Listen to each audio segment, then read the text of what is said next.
Genesis 1. In the beginning, God created the heavens and the earth. The earth was barren with no form of life. It was under a roaring ocean covered with darkness. But the Spirit of God was moving over the water, God said. I command light to shine, and light started shining. God looked at the light and saw that it was good. He separated light from darkness and named the light day and the darkness night. Evening came and then morning. That was the first day. God said, I command a dome to separate the water above it from the water below it, and that's what happened. God made the dome and named it sky. Evening came, and then morning. That was the second day. God said, I command the water under the sky to come together in one place, so there will be dry ground. And that's what happened. God named the dry ground land, and he named the water ocean. God. He looked at what he had done and saw that it was good. God said, I to command the earth to produce all kinds of plants, including fruit trees and grain. And that's what happened. The earth produced all kinds of vegetation. God looked at what he had done, and it was good. Evening came, and then morning. That was the third day. Applause. God said, I command lights to appear in to the sky, and to separate day from night, and to show the time for seasons, special days and years. I command them to shine on the earth. And that's what happened. God made two powerful lights, the brighter one to rule the day and the other. And to rule the night, he also made the stars. Then God put these lights in the sky to shine on the earth, to rule day and night, and to separate light from darkness. That God looked at what he had done, and it was good. Evening came, and then morning. That was the fourth day. God said, I command the ocean to be full of living creatures, and I command birds to fly above the earth. So God made the giant sea monsters and all the living creatures that swim in the ocean. He also made every kind of bird. God looked at what he had done, and it was good. Then he gave the living creatures his blessing.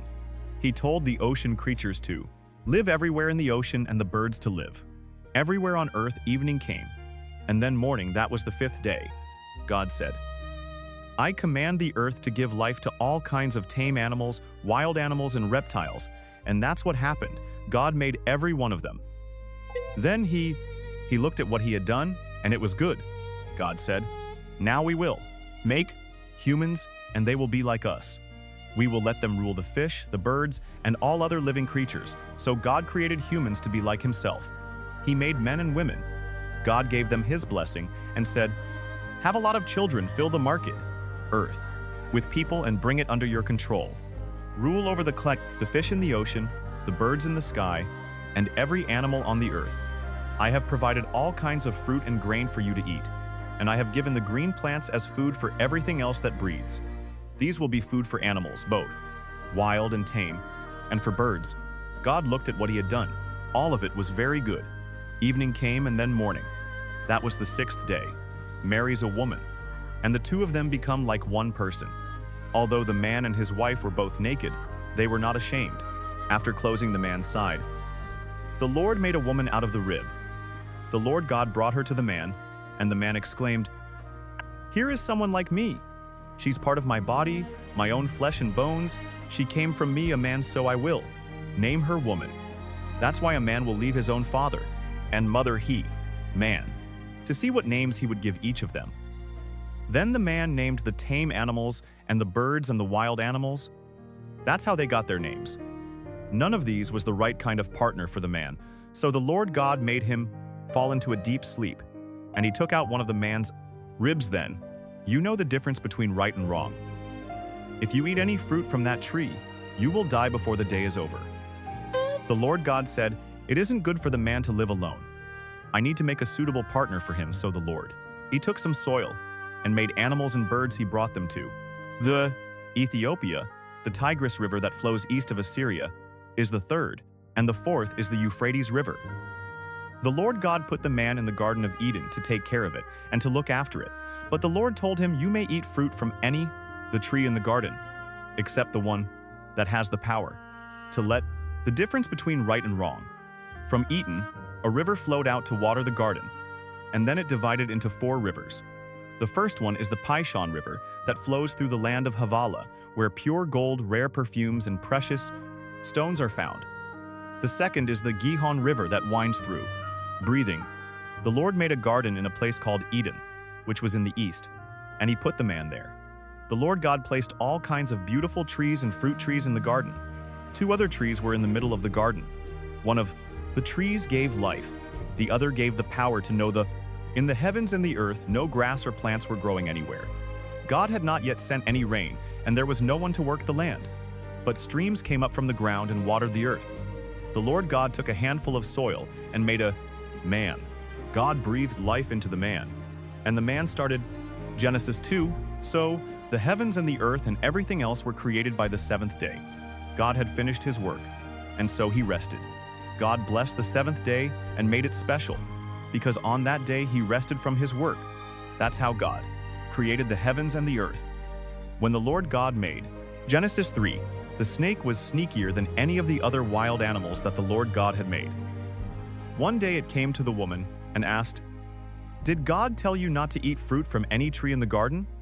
The woman answered, "God said we could eat fruit from any tree in the garden except the one in the rumas, middle. He told us not to eat fruit from that tree or even to touch it. If we do, we will die." "No, you won't," the snake replied. "God understands what will happen on the day you eat fruit from that tree. You will see what you have done, and I will know the difference between right and wrong, just as God." Who does the woman stared at the fruit? It looked beautiful and tasty. She wanted the wisdom that it would give her, and she ate some of the fruit. Her husband was there with her, so she gave some to him, and he ate it too. Right away they saw what they had done, and they realized they were naked. Then they sewed fig leaves together to make something to cover themselves. Late in the afternoon, a breeze began to blow, and the man and woman heard the Lord God walking in the garden. They were frightened and hid behind some trees. The Lord called out, "What?" to the man and asked, "Where are you?" The man answered, "I was naked, and when I heard you walking through the garden, I was frightened and hid." "How did you know you were naked?" God asked. "Did you eat any fruit from that tree in the middle of the garden?" "It was the woman you put here with me," the man said. "She gave me some of the fruit and I ate it." The Lord God. Then we asked the woman, "What have you done?" "The snake tricked me," she answered, "and I ate some of that fruit." So the Lord God said to the snake, "Because of what you have done, you will be the only animal to suffer this curse for as long as you live. You will crawl on your stomach and eat dirt. You and this woman, you will hate each other. Your descendants and hers will always be enemies. One of hers will strike you on the head, and you will strike him on the heel." Then the Lord said to the woman, "You will suffer terribly when you give birth, but you will. He still desire your husband, and he will rule over you." The Lord, I said to the man, "You listened to your wife and ate fruit from that tree, and so the ground will be under a curse because of what you did. As long as you live, you will have to struggle to grow enough food. Your food will be plants, but the ground will produce thorns and thistles. You will have to sweat to earn a living. You were made out of soil, and you will once again turn into soil." The man, Adam, named his wife Eve because she would become the mother of all who live. Then the Lord God made clothes out of animal skins for the man and his wife. The Lord said, "These people now know the difference between right and wrong just as we do, but they must not be allowed to eat fruit from the tree that lets them live forever." So the Lord God sent them out of the Garden of Eden, where they would have to work the ground from which the man had been made. Then God put winged creatures at the entrance to the garden, and a flaming flashing sword to guard the way to the life-giving tree. Genesis 4. Adam and Eve had a son. Then Eve said, "I'll name him Cain, because I got him with the help of the Lord." Later she had another son and named him Abel. Abel became a sheep farmer, but Cain farmed the land one day. Cain gave part of his harvest to the Lord, and Abel also gave an offering to the Lord. He killed the firstborn lamb from one of his sheep and gave the Lord the best parts of it. The Lord was pleased with Abel and his offering, but not with Cain and his offering. This made Cain so angry that he could not hide his feelings. When the Lord said to Cain, "What's wrong with you? Why do you have such an angry look on your face? If you had done the right thing, you would be smiling, but you did the wrong thing, and now sin is waiting to attack you like a lion. Sin wants to destroy you, but don't let it." Cain said to his brother, "Abel, let's go for a walk." And when they were out in a field, Cain killed him afterwards. The Lord asked Cain, "Where is Abel?" "How should I know?" He answered, "Am I supposed to look after my brother?" Then the Lord said, "Why have you done this terrible thing? You killed your own brother, and his blood flowed onto the ground. Now his blood is calling out for me to punish you. And so, I'll put you under a curse, because you killed Abel and made his blood run out on the ground. You will never be able to farm the land again. You try to farm the land, it won't produce anything for you. From now on, you'll be without a home, and you'll spend the rest of your life wandering from place to place. This punishment is too hard," Cain said. "You're making me leave my home and live far from you. I will have to wander about without a home, and just anyone could kill me." "No," the Lord answered. "Anyone who kills you will be punished 7 times worse than I am punishing you." So, the Lord put a mark on Cain to warn everyone not to kill him, but Cain had to go far from the Lord and live in the land of wandering, which is east of Eden. Later, Cain and his wife had a son named Enoch. At the time, Cain was building a town, and so he named it Enoch, after his son. Then Enoch had a son named Irad, who had a son named Mahujal, who had a son named Methuselah, who had a son named Lamech. Lamech married Ada. Then Zillah, Lamech, and Ada had 2 sons, Jabal and Jubal. Their son, Jabal, was the first to live in tents and raise sheep and goats. Jubal was the first to play harps and flutes. Lamech and Zillah had a son named Tubal-Cain, who made tools out of bronze and iron. They also had a daughter whose name was Naamah. One day, Lamech said to his 2 wives, "A young man wounded me and I killed him.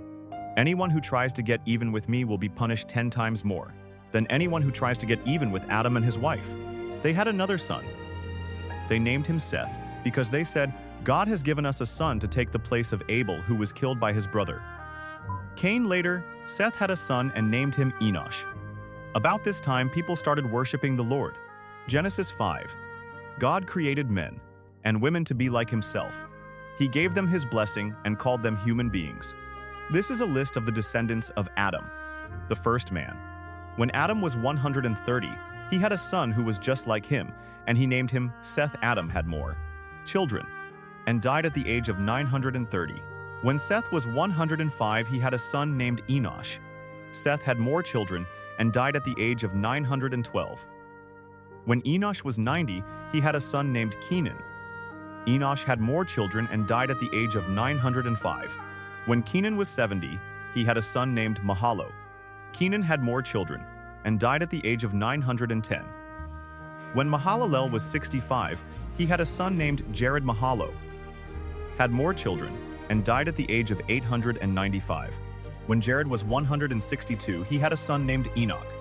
Jared had more children and died at the age of 962. When Enoch was 65, he had a son named Methuselah, and during the next 300 years he had more children. Enoch truly loved God, and God took him away at the age of 365. When Methuselah was 187, he had a son named Lamech. Methuselah had more children and died at the age of 969. When Lamech was 182, he had a son. Lamech said, "I'll name him Noah, because he will give us comfort as we struggle hard to make a living on this land that the Lord has put under a curse." Lamech had more children and died at the age of 777. After Noah was 500 years old, he had 3 sons and named them Shem, Ham, and Japheth. Genesis 6. More and more people were born, until finally they spread all over the earth. Some of their daughters were so beautiful that supernatural beings came down and married the ones they wanted. Then the Lord said, "I won't let my life-giving breath remain in anyone forever. No one will live for more than 120 years." The children of the supernatural beings who had married these women became famous heroes and warriors. They were called Nephilim and lived on the earth at that time. And even later, the Lord saw how bad the people on earth were and that everything they thought and planned was evil. He was I'm sorry that he had made them. And he said, "I'll destroy every living creature on earth. I'll wipe out people, animals, birds, and reptiles. I'm sorry I ever made them." But the Lord was pleased with Noah, and this is the story about him. Noah was the only person who lived right and obeyed God. He had 3 sons, Shem, Ham, and Japheth. God knew that everyone was terribly cruel and violent. So he told Noah, "Cruelty and violence have spread everywhere. Now I'm going to destroy the whole earth, and all its people get some good lumber and build a boat. Put rooms in it and cover inside and out. Make it 450 feet long, 75 feet high, and 45 feet wide. Build a roof on the boat, and leave a space of about 18 inches between the roof and the sides. I make the boat 3 stories high and put a door on one side. I'm going to send a flood that will destroy everything that breathes. Nothing will be left alive, but I solemnly promise that you, your wife, your sons, and your daughters-in-law will be kept safe in the boat. Bring into the boat with you a male and a female of every kind of animal and bird, as well as a male and a female of every reptile. I don't want them to be destroyed. Store up enough food, both for yourself and for them." Noah did everything the Lord told him to do. Genesis 7. The Lord told Noah, "Take your whole family with you into the boat, because you are the only one on this earth who pleases me. Take 7 pairs of every kind of animal that can be used for sacrifice, and 1 pair of all others. Also take 7 pairs of every kind of bird with you. Do this, so there will always be animals and birds on the earth 7 days from now. I will send rain that will last for 40 days and nights, and I will destroy all other living creatures I have made." Noah was 600 years old when he went into the boat to escape the flood, and he did everything the Lord had told him to do. His wife, his sons, and his daughters-in-law all went inside with him. He obeyed God and took a male and a female of each kind of animal and bird into the boat with him. 7 days later, a flood began to cover the earth. Noah was 600 years old when the water under the earth started gushing out everywhere the sky opened. Like windows, and rain poured down for 40 days and nights. All this began on the 17th day of the 2nd month of the year. On that day, Noah and his wife went into the boat with their 3 sons, Shem, Ham, and Japheth, and their wives. They took along every kind of animal, tame and wild, including the birds. Noah took a male and a female of every living creature with him, just as God had told him to do. And when they were all in the boat, God closed the door for 40 days. The rain poured down without stopping, and the water became deeper and deeper until the boat started floating, high above the ground. Finally, the mighty flood was so deep that even the highest mountain peaks were almost 25 feet below the surface of the water. Not a bird, animal, reptile, or human was left alive anywhere on earth. The Lord destroyed everything that breathed. Nothing was left alive, except Noah, and with the others in the boat. 150 days later, the water started going down.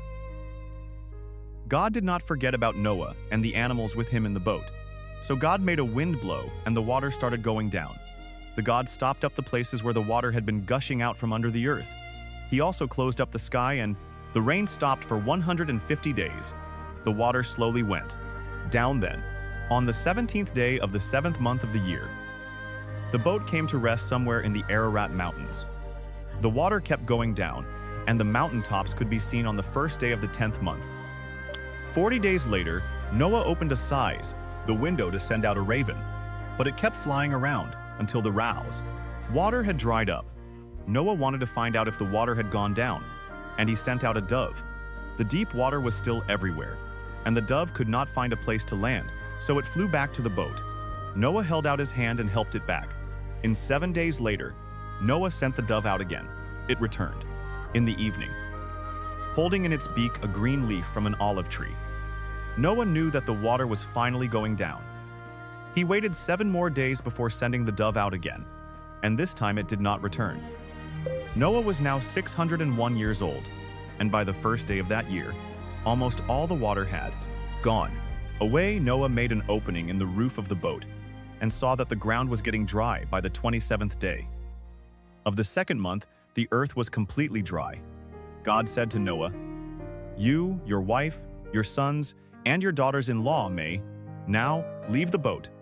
Let out the birds, animals, and reptiles, so they can mate and live all over the earth." After Noah and his family had gone out of the boat, the living creatures left in groups of their own kind. Noah built an altar where he could offer sacrifices to the Lord. Then he offered on the altar one of each kind of animal and bird that could be used for a Sacrifice the smell of the burning offering pleased God, and he said, "Never again will I punish the earth for the sinful things its people do.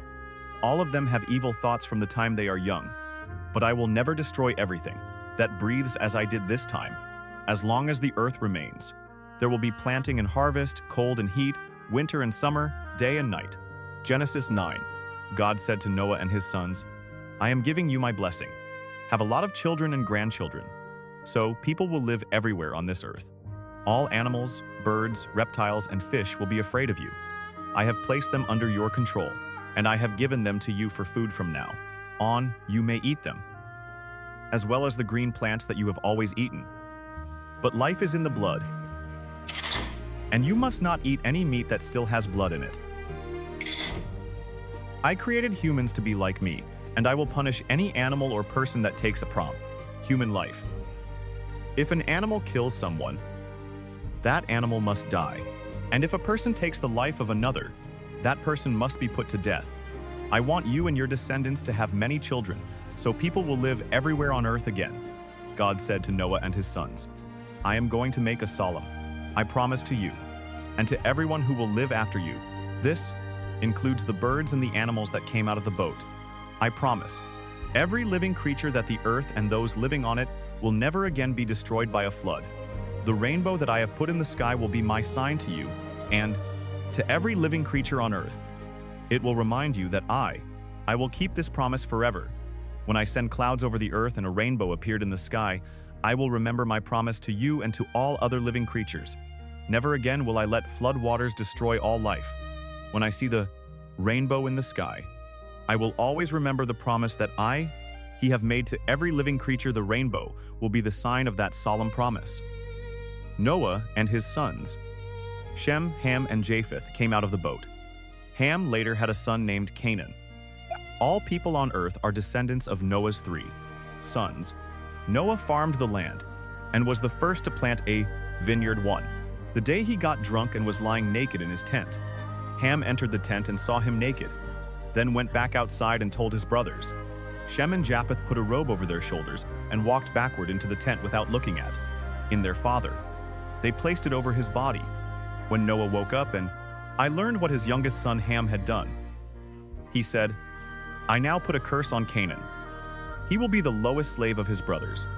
I ask the Lord, my God, to bless Shem and make Canaan his slave. I pray that the Lord will give Japheth more and more land, and let him take over the territory of Shem. May Canaan be his slave." Noah lived 350 years after the flood and died at the age of 950. Genesis 10. After the flood, Shem, Ham, and Japheth had many descendants. Japheth's descendants had their own languages, tribes, and land. They were Gomer, Magog, Madai, Javan, Tubal-Meshech, and Tyrus. Gomer was the ancestor of Ashkenaz, Riphath, and Togarmah. Javan was the ancestor of Elisha, Tarshish, Kittim. And Dodanim, who settled along the coast. Ham's descendants had their own languages, tribes, and land. They were Ethiopia, Egypt, Put, and Canaan. Cush was the ancestor of Seba, Havilah, Sabta, Rayama, and Sabtika, Rayama was the ancestor of Sheba, and Loft was Endakta. Dedan was also the ancestor of Nimrod, a mighty warrior whose strength came from the Lord. Nimrod is the reason for the saying, "You hunt like Nimrod with the strength of the Lord." Cush first ruled in Babylon, Erech and Akkad, all of which were in Babylonia. From there, Nimrod went to Assyria and built the Hbond, the great city of Nineveh. He also built Rehoboth, and Calah, as well as Recent, which is between Nineveh and Calah. Egypt was the ancestor of Ludim, Anamim, Lahaibim, Naphtahim, Pathrasim, Kaslohim, and Caphtorim. The ancestor of the Philistines. Canaan's sons were Sidon and Heth. He was also the ancestor of the Jebusites, the Amorites, the Girgashites, the Hivites, the Arkites, the Sinaites, the Arvadites, the Zemarites, and the Hamathites. Later, the Canaanites spread from the territory of Sidon and went as far as Gaza in the direction of Gerar. They also went as far as Leisure in the direction of Sodom. Gomorrah, Admah, and Zaboyim. Shem's descendants had their own languages, tribes, and land. He was the older brother of Japheth, and the ancestor of the tribes of Eber. Shem was the ancestor of Elam, Asher, Arpachshad, Lud, and Aram. Aram was the ancestor of Uz, Hul, Jether, and Mash. Arpachshad was the father of Shelah and the grandfather of Eber, whose first son was named Peleg, because it was during his time that tribes divided up the earth. Eber's second son was Joktan. Joktan was the ancestor of Almodad, Sheleph, Hizer, Mavith, Jira, Haduram, Uzul, Dikla, Obel. Their land reached from Mesha in the direction of Sephir, the hill country in the east. This completes the list of Noah's descendants after the flood. Their descendants became nations and spread all over the world. Genesis 11. At first everyone spoke the same language, but after some of them moved from the east and settled in Babylonia, Ham, and Japheth, they said, "Let's build a city with a tower that reaches to the sky. We'll use hard bricks and tar instead of stone and mortar. We'll become famous, and we won't be scattered all over the world." But when the Lord came down to look at the city and the tower, he said, "These people are working together because they all speak the same language. This is just the beginning. Soon they will be able to do anything they want. Come on, let's go down and confuse them by making them speak different languages. Then they won't be able to understand each other." So the people had to stop building the city because the Lord confused their language and scattered them all over the earth. That's how the city of Babel got its name. 2 years after the flood, when Shem was 100, he had a son named Arpachshad. He had more children and died at the age of 600. This is a list of his descendants. When Arpachshad was 35, he had a son named Shelah. Arpachshad had more children and died at the age of 438. When Shelah was 30, he had a son named Eber. Shelah had more children and died at the age of 433. When Eber was 34, he had a son named Peleg.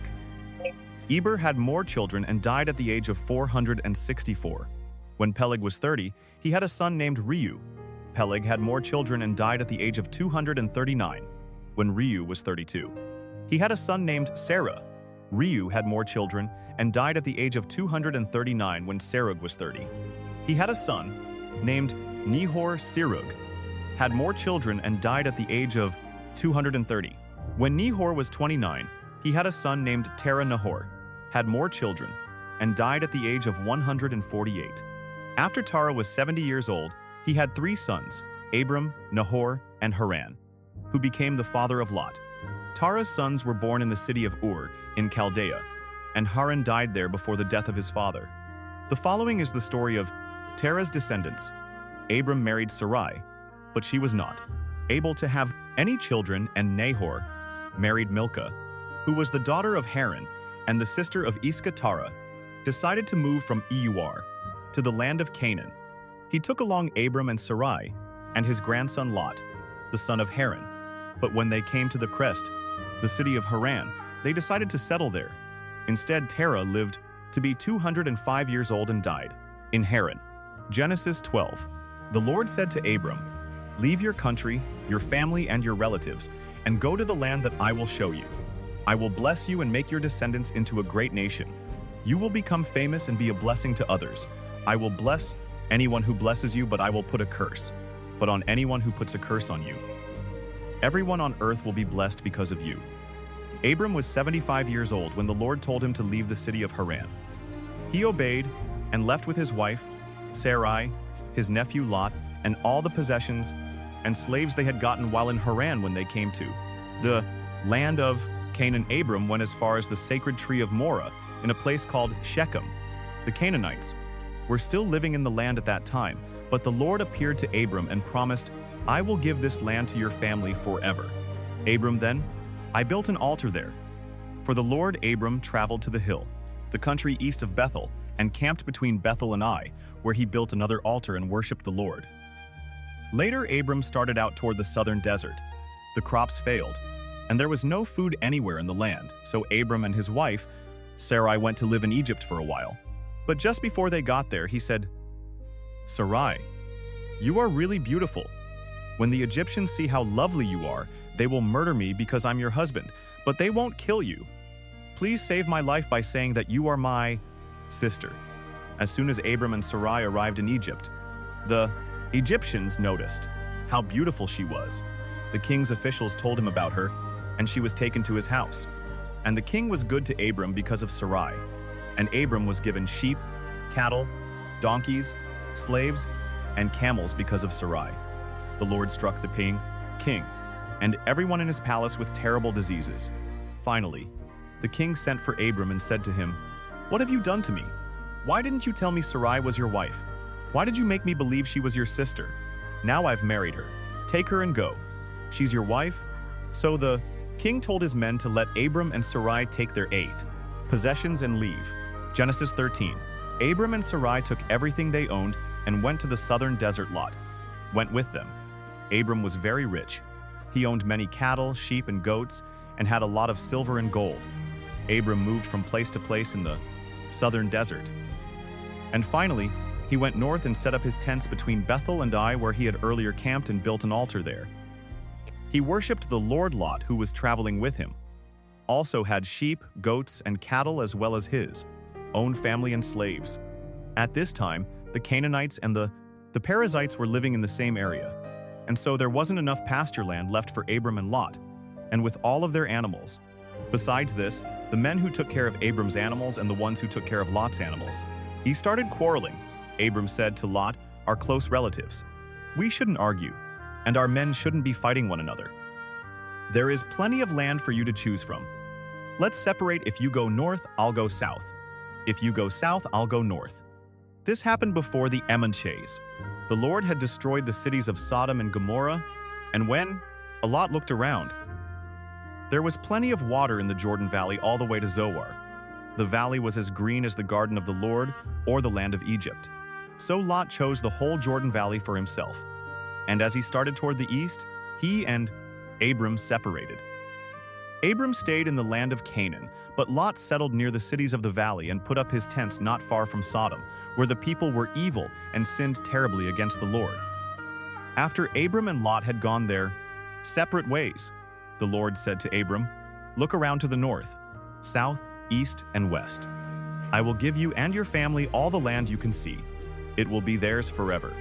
I will give you more descendants than there are specks of dust on the earth, and someday it will be easier to count to the specks of dust than to count your descendants. Now walk back and forth across the land, because I am giving it to you."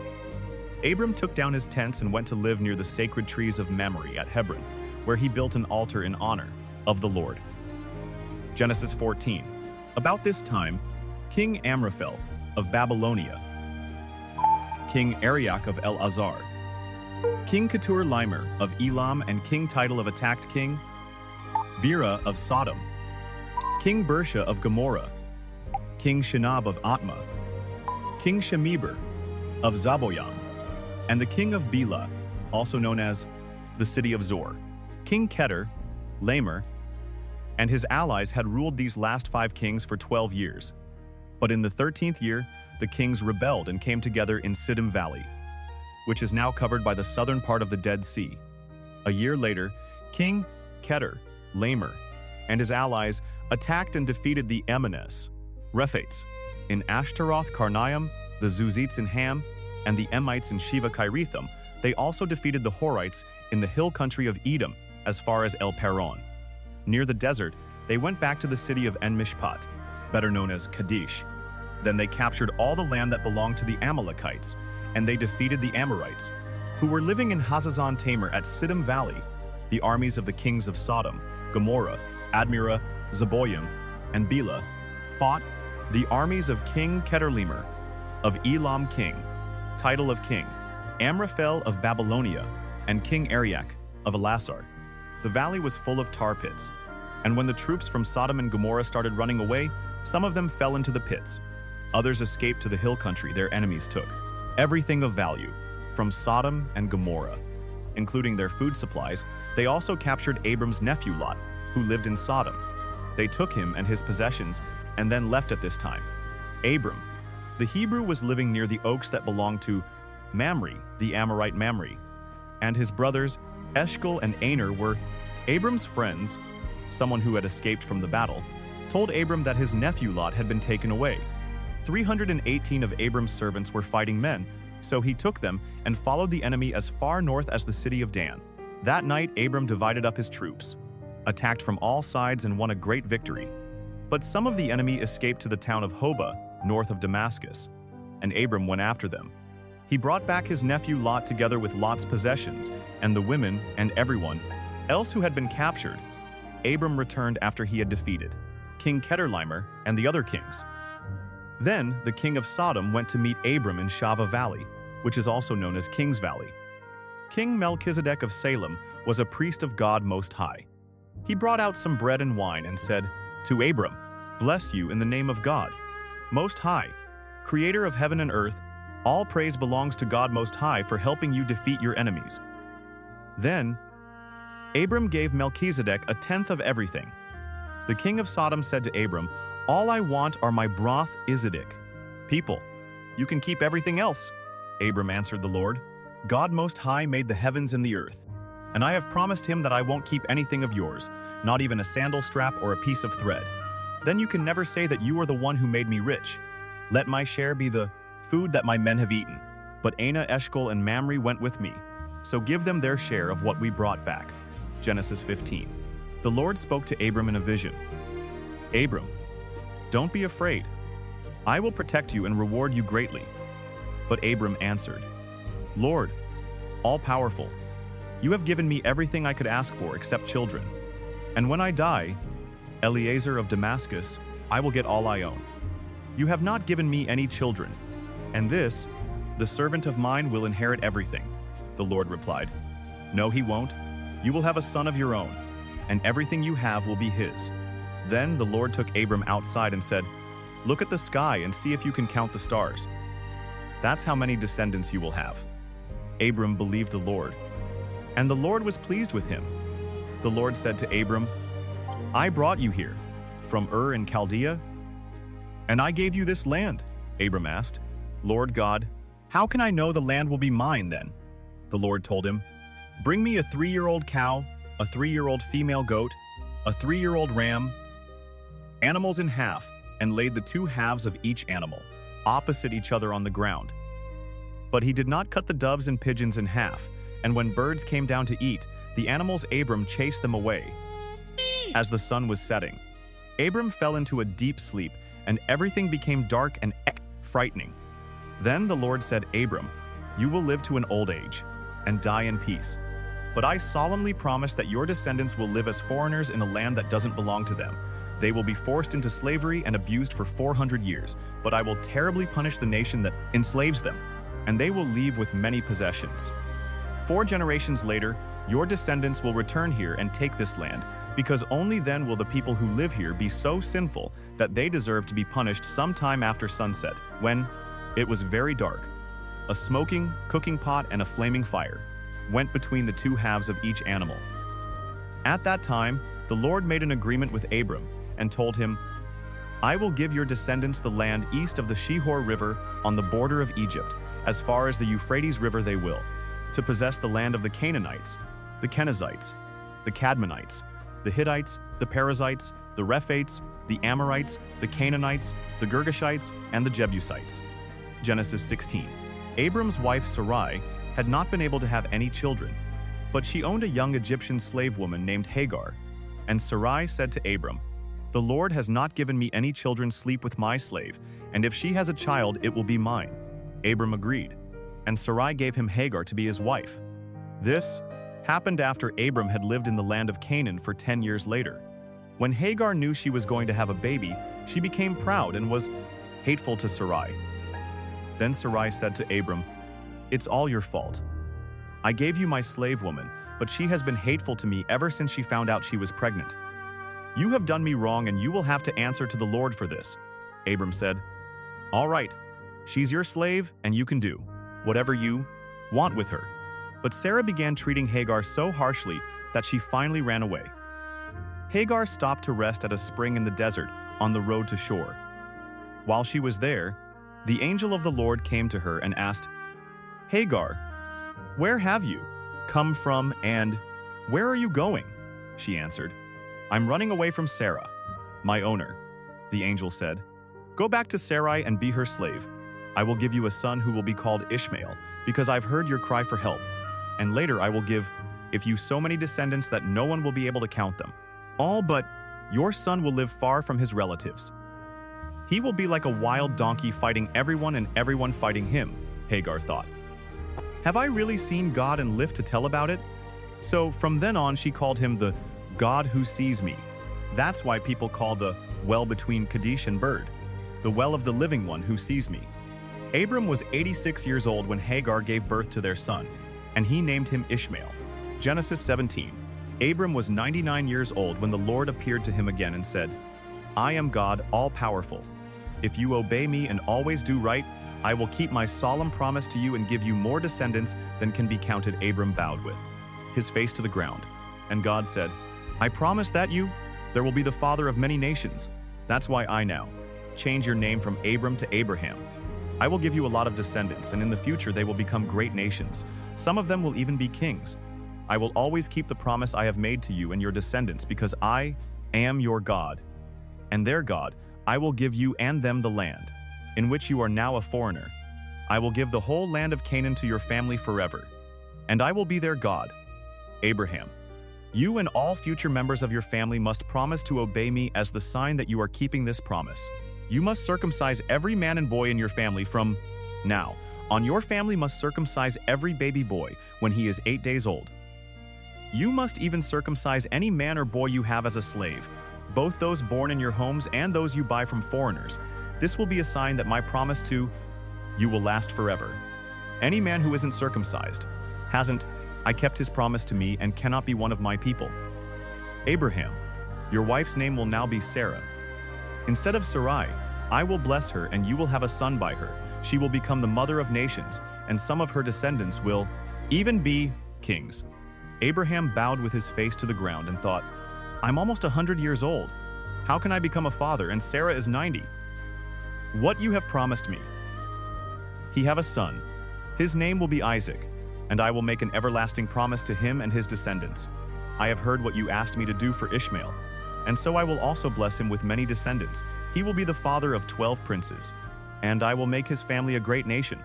But your son Isaac will be born about this time next year, and the promise I am making to you and your family will be for him and his descendants, forever. Speaking to Abraham, and then left on that same day.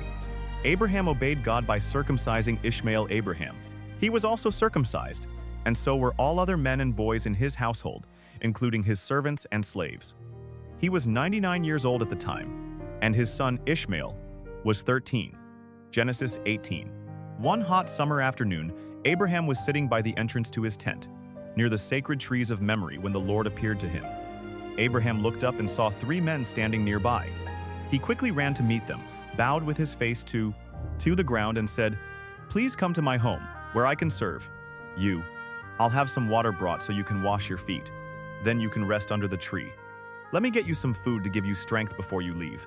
I would be honored to serve you. Thank you very much. They answered, We accept your offer. Abraham quickly went to his tent and said to Sarah, Hurry, get a large sack of flour and make some bread. After saying this, he rushed off to his herd of cattle and picked out one of the best calves, which his servant quickly prepared. He then served his guests some yogurt and milk, together with the meat. While they were eating, he stood near them under the trees, and they asked, Where is your wife, Sarah? She's right there in the tent. Abraham answered. One of the guests was the Lord, and he said, I'll come back about this time next year, and when I do, Sarah will already have a son. Sarah was behind Abraham, listening at the entrance to the tent. Abraham and Sarah were very old, and Sarah was well past the age for having children. So she laughed and said to herself, Now that I am worn out and my husband is old, will I really know such happiness? The Lord asked Abraham, Why did Sarah laugh? Does she doubt that she can have a child in her old age? I am the Lord. There is nothing too difficult for me. I'll come back next year at the time I promised, and Sarah will already have a son. Sarah was so frightened that she lied and said, I didn't laugh. Yes, you did, he answered. When the 3 men got ready to leave, they looked down towards Sodom, and Abraham walked part of the way with them. The Lord said to himself, I should tell Abraham what I'm going to do, since his family will become a great and a powerful nation that will be a blessing to all other nations on earth. I have chosen him to teach his family to obey me forever and to do what is right and fair. Then I will give Abraham many descendants, just as I promised. The Lord said, Abraham, I have heard that, as the people of Sodom and Gomorrah are doing all kinds of evil things. Now I am going down to see for myself. If those people really are that bad, if they aren't, I want to know about it. The men turned and started toward Sodom. But the Lord, we stayed with Abraham, who asked, Lord, when you destroy the evil people, are you also going to destroy those who are good? Wouldn't you spare the city if there are only 50 good people in it? You surely wouldn't let them be killed when you destroy the evil ones. You are the judge of all the earth, and you do what is right, the Lord replied. If I find 50 good people in Sodom, I will save the city to keep them from being killed. Abraham answered, I am nothing more than the dust of the earth. Please forgive me, Lord, for daring to speak to you like this. But suppose there are only 45 good people in Sodom. Would you still wipe out the whole city if I find 45 good people? The Lord replied, I won't destroy the city. Suppose there are just 40 good people, Abraham asked. Even for them, the Lord replied, I won't destroy the city. Abraham said, Please don't be angry, Lord. If I ask you what you will do, if there are only 30 good people in the city, if I find 30, the Lord replied, I still won't destroy it. Then Abraham said, I don't have any right to ask you, Lord, but what would you do if you find only 20 because of them? I won't destroy the city, was the Lord's answer. Finally, Abraham said, Please don't get angry. Lord, if I speak just once more, suppose you find only 10 good people there, for the sake of 10 good people. The Lord told him, I still won't destroy the city. After speaking with Abraham, the Lord left, and Abraham went back home. Genesis 19. That evening the two angels arrived in Sodom, while Lot was sitting near the city gate. And when Lot saw them, he got up, bowed down low, and said, Gentlemen, I am your servant. Please come to my home. You can wash your feet, spend the night, and be on your way in the morning.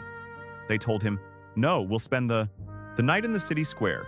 But Lot kept insisting until they finally agreed and went home with him.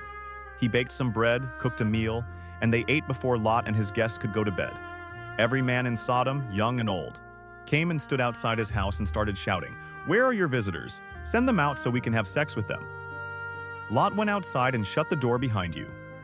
Then he said, Friends, please don't do such a terrible thing. I have 2 daughters who have never been married. I'll bring them out and you can do what you want with them. But don't harm these men. They are guests in my home. Don't get in our way. The crowd answered, You're an outsider. What right do you have to order us around? We'll do worse things to you than we're going to do to them. The crowd kept arguing with Lot. Finally, they rushed toward the door to break it down, but the 2 angels in the house reached out and pulled Lot safely inside. Then they struck everyone in the crowd blind, and none of them could even find the place door. The 2 angels said to Lot, The Lord has heard many, terrible things about the people of Sodom, and he has sent us here to destroy the city. Take your family and leave. Take every relative you have in the city, as well as the men your daughters are going to marry. Lot went to the men who were engaged to his daughters and said, Hurry and get out of here. The Lord is going to destroy this city. But they thought he was joking, and they laughed at him. Early the next morning, the 2 angels tried to make Lot hurry and leave.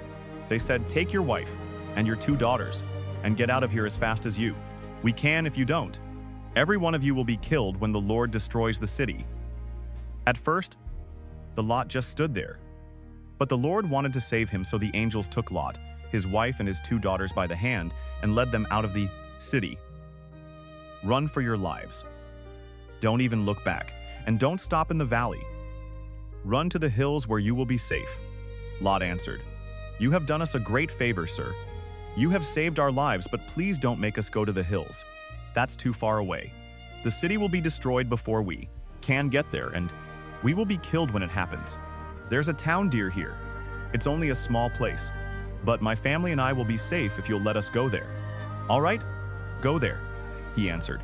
I won't destroy that town. Hurry, run. I can't do anything until you are safely there. The town was later called Zoar, because Lot had said it was small. The sun was coming up as Lot reached the town of Zoar, and the Lord sent burning sulfur down like rain on Sodom and Gomorrah. He destroyed those cities and everyone who lived in them, as well as their land and the Exer. trees, and grass that grew there on the way Lot's wife looked back and was turned into a block of salt. That same morning, Abraham got up and went to the place where he had stood and spoken with the Lord. He looked down toward Sodom and Gomorrah and saw smoke rising from all over the land. He was like a flaming furnace. When God destroyed the cities of the valley where Lot lived, he remembered his promise to Abraham and saved Lot from the terrible destruction.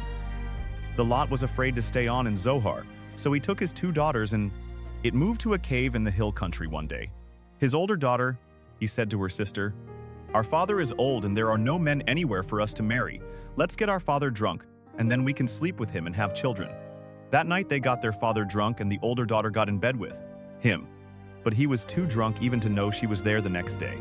The older daughter said to her sister, "I slept with my father last night. We'll get him drunk again tonight, so you can go to bed with him and we can each have a child." That the night they got their father drunk.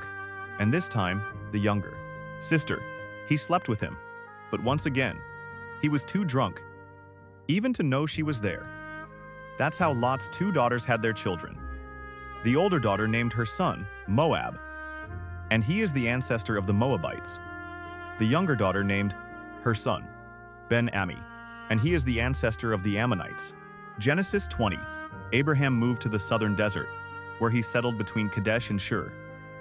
Later he went to Gerar, and while there he told everyone that his wife Sarah was his sister.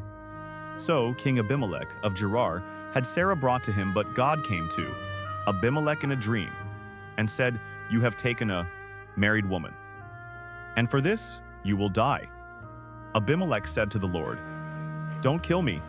I haven't slept with Sarah. Didn't they say they were brother and sister? I am completely innocent." God spoke to Abimelech in another dream and said, "I know you are innocent. That's why I kept you from sleeping with Sarah and doing anything wrong. Her husband is a prophet. Let her go back to him, and his prayers will save you from death.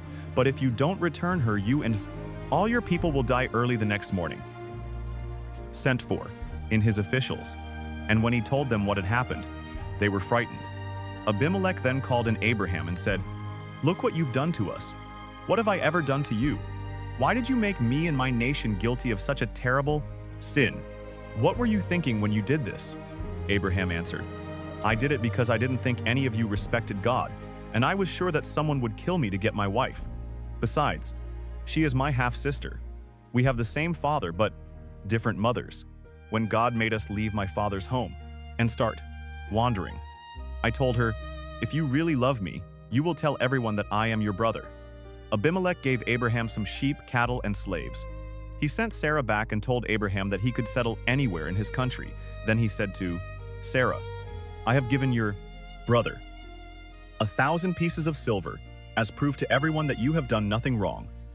Meanwhile, God had kept Abimelech's wife and slaves from having children, but Abraham prayed, and God let them start having children again. Genesis 21.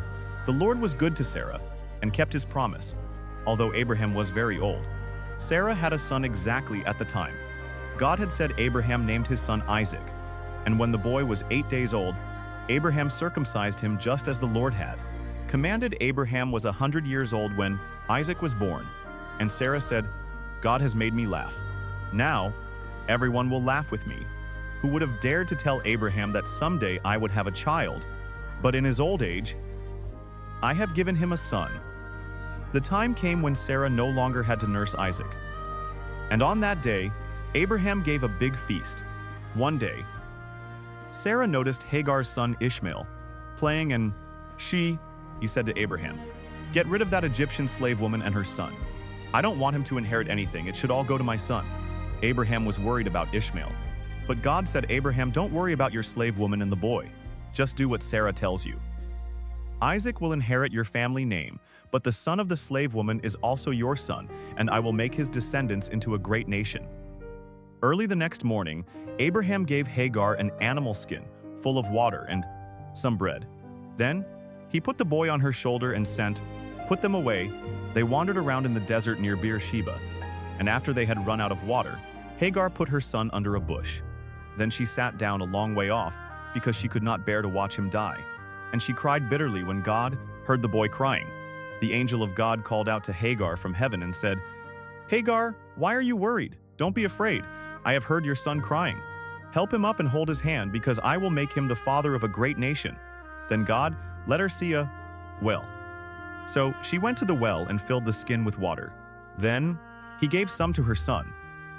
God blessed Ishmael.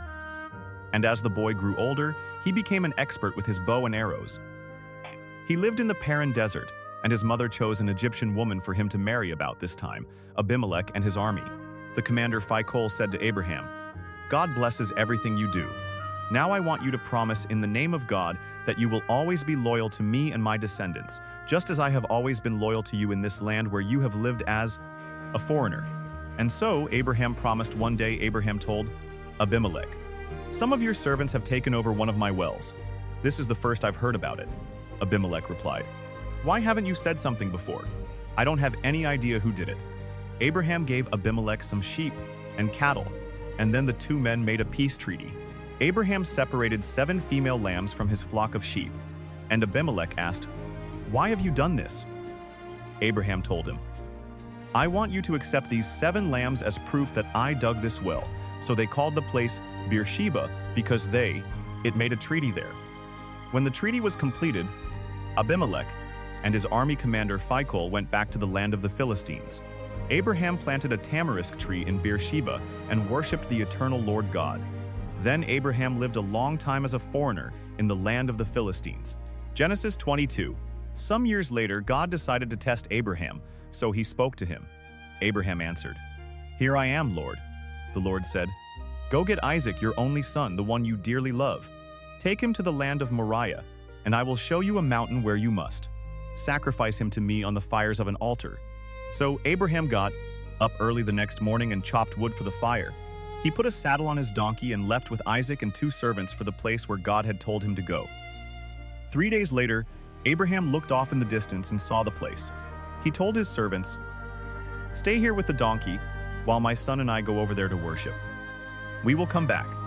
Abraham put the wood on Isaac's shoulder, but he carried the hot coals in the knife. As the 2 of them walked along, Isaac said, Father, we have the coals in the wood, but where is the land for the sacrifice? My son, Abraham answered, God will provide the land. But the 2 of them walked on, and when they reached the place that God had told him about, Abraham built an altar and placed the wood on it. Next, he tied up his son and put him on the wood. He then took the knife and I'm ready to kill his son. But the Lord's angel shouted from heaven, Abraham, Abraham, here I am. He answered, Don't hurt the boy or harm him in any way. The angel said, Now I know that you truly obey God because you were willing to offer him, your only son. Abraham looked up and saw a ram caught by its horns in the bushes. So he took the ram and sacrificed it in place of his son. Abraham named that place, The Lord Will Provide. And even now, people say on the mountain of the Lord it will be provided. The Lord's angel called out from heaven, a second time you were willing to offer the Lord your only son. And so he makes you this solemn promise. I will bless you and give you such a large family that someday your descendants will be more numerous than the stars in the sky or the grains of sand along the beach. They will defeat their enemies and take over the cities where their enemies live. We have obeyed me, and so you and your descendants will be a blessing to all nations on earth. Abraham and Isaac went back to the servants who had come with him, and they returned to Abraham's home in Beersheba. Abraham's brother, Nahor, who had married Milcah, and Abraham was later told that they had 8 sons. Us was their firstborn. Buz was next, and then there was Kemuel, who became the father of Aram.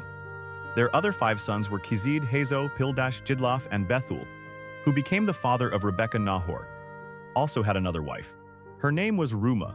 She had 4 sons, Teba, Gahem, Tihash, and Makah. Genesis 23.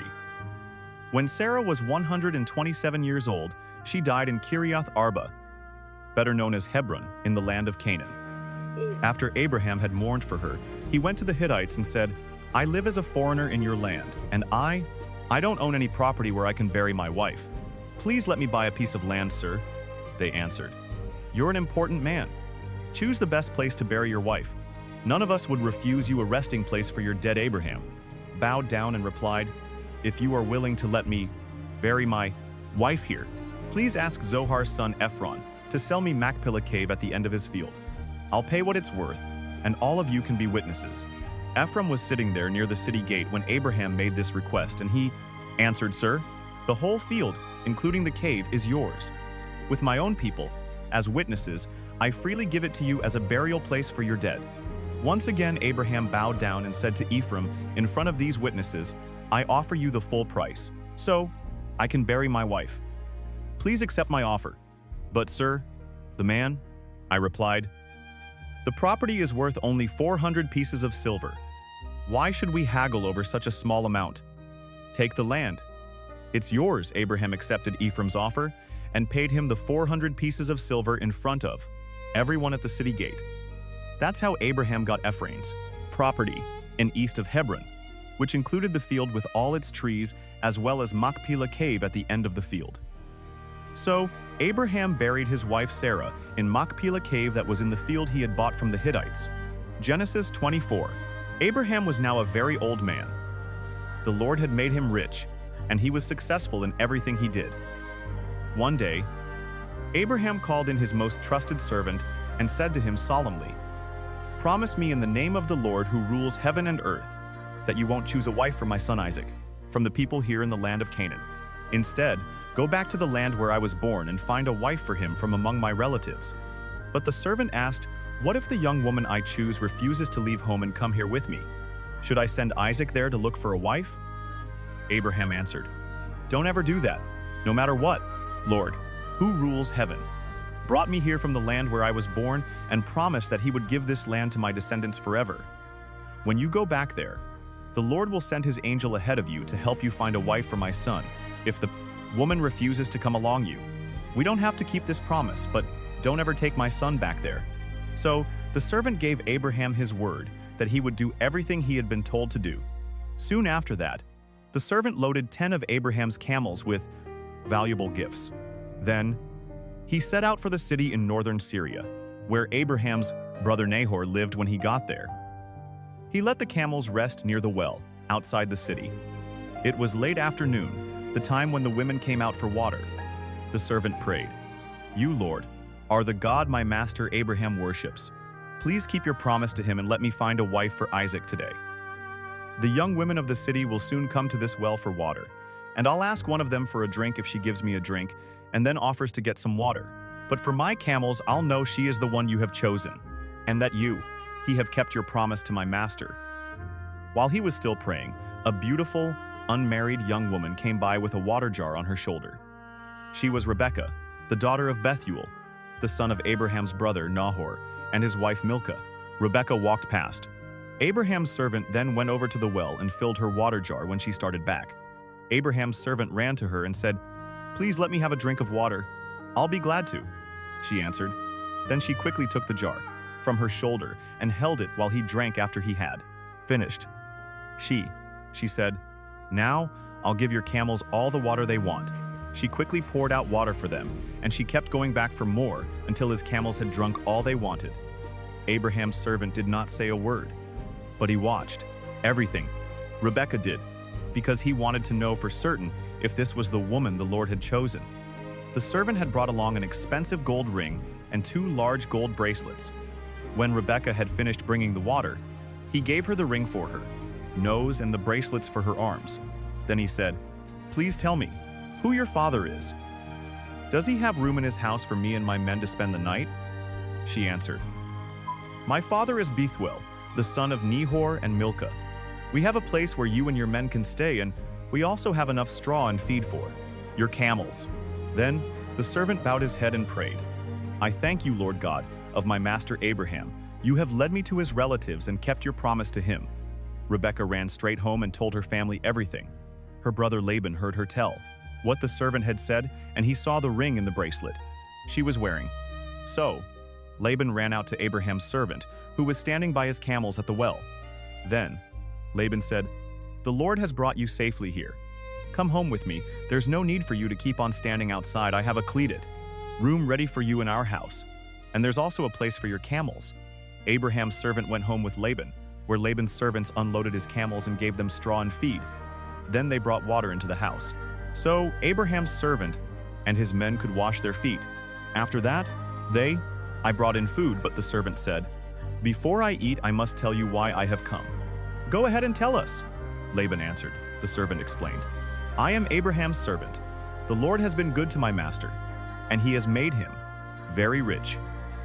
He has given him many sheep, goats, cattle, camels, and donkeys, as well as a lot of silver and gold, and many slaves. Sarah, my master's wife, didn't have any children until she was very old. Then she had a son, and my master has given him everything.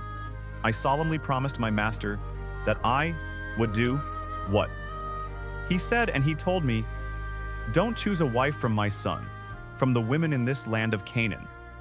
Instead, go back to the land where I was born, and find a wife from my son from among my relatives.' I asked my master, 'What if the woman refuses to come with me?' My master answered, 'I have always obeyed the Lord, and he will send his angel to help you find my son, a wife from among my own relatives. But if they refuse to let her come back with you, then you are freed from your promise when I came to thee. Well, today I silently prayed, 'You, Lord, are the God my master, Abraham worships. So please lead me to a wife for his son while I am here at the well.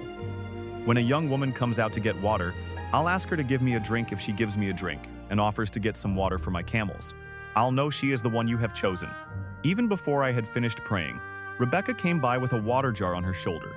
And when she had filled the jar, I asked her for a drink. She quickly lowered the jar from her shoulder and said, 'Have a drink, then I'll get water for your camels.' So I drank, and after that, she got some water for my camels. I asked her who her father was, and she answered, 'My father is Bethuel, the son of Nahor, and Milcah.' Right away, I put the ring in her nose and the bracelets on her arms. Then I bowed my head and gave thanks to the God my master, Abraham worships. The Lord had led me straight to my master's relatives, and I had found a wife for his son. Now please tell me if you are willing to do the right thing for my master. Will you treat him fairly, or do I have to look for another young woman? We have no choice in the matter. Take Rebekah with you. She can marry your master's son just as the Lord has said." Abraham's servant bowed down and thanked the Lord. Then he gave clothing, as well as silver and gold jewelry, to Rebekah.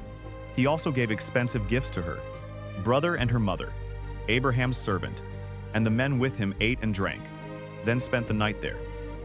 The next morning they got up, and the servant told Rebekah's mother and brother, "I would like to go back to my master now.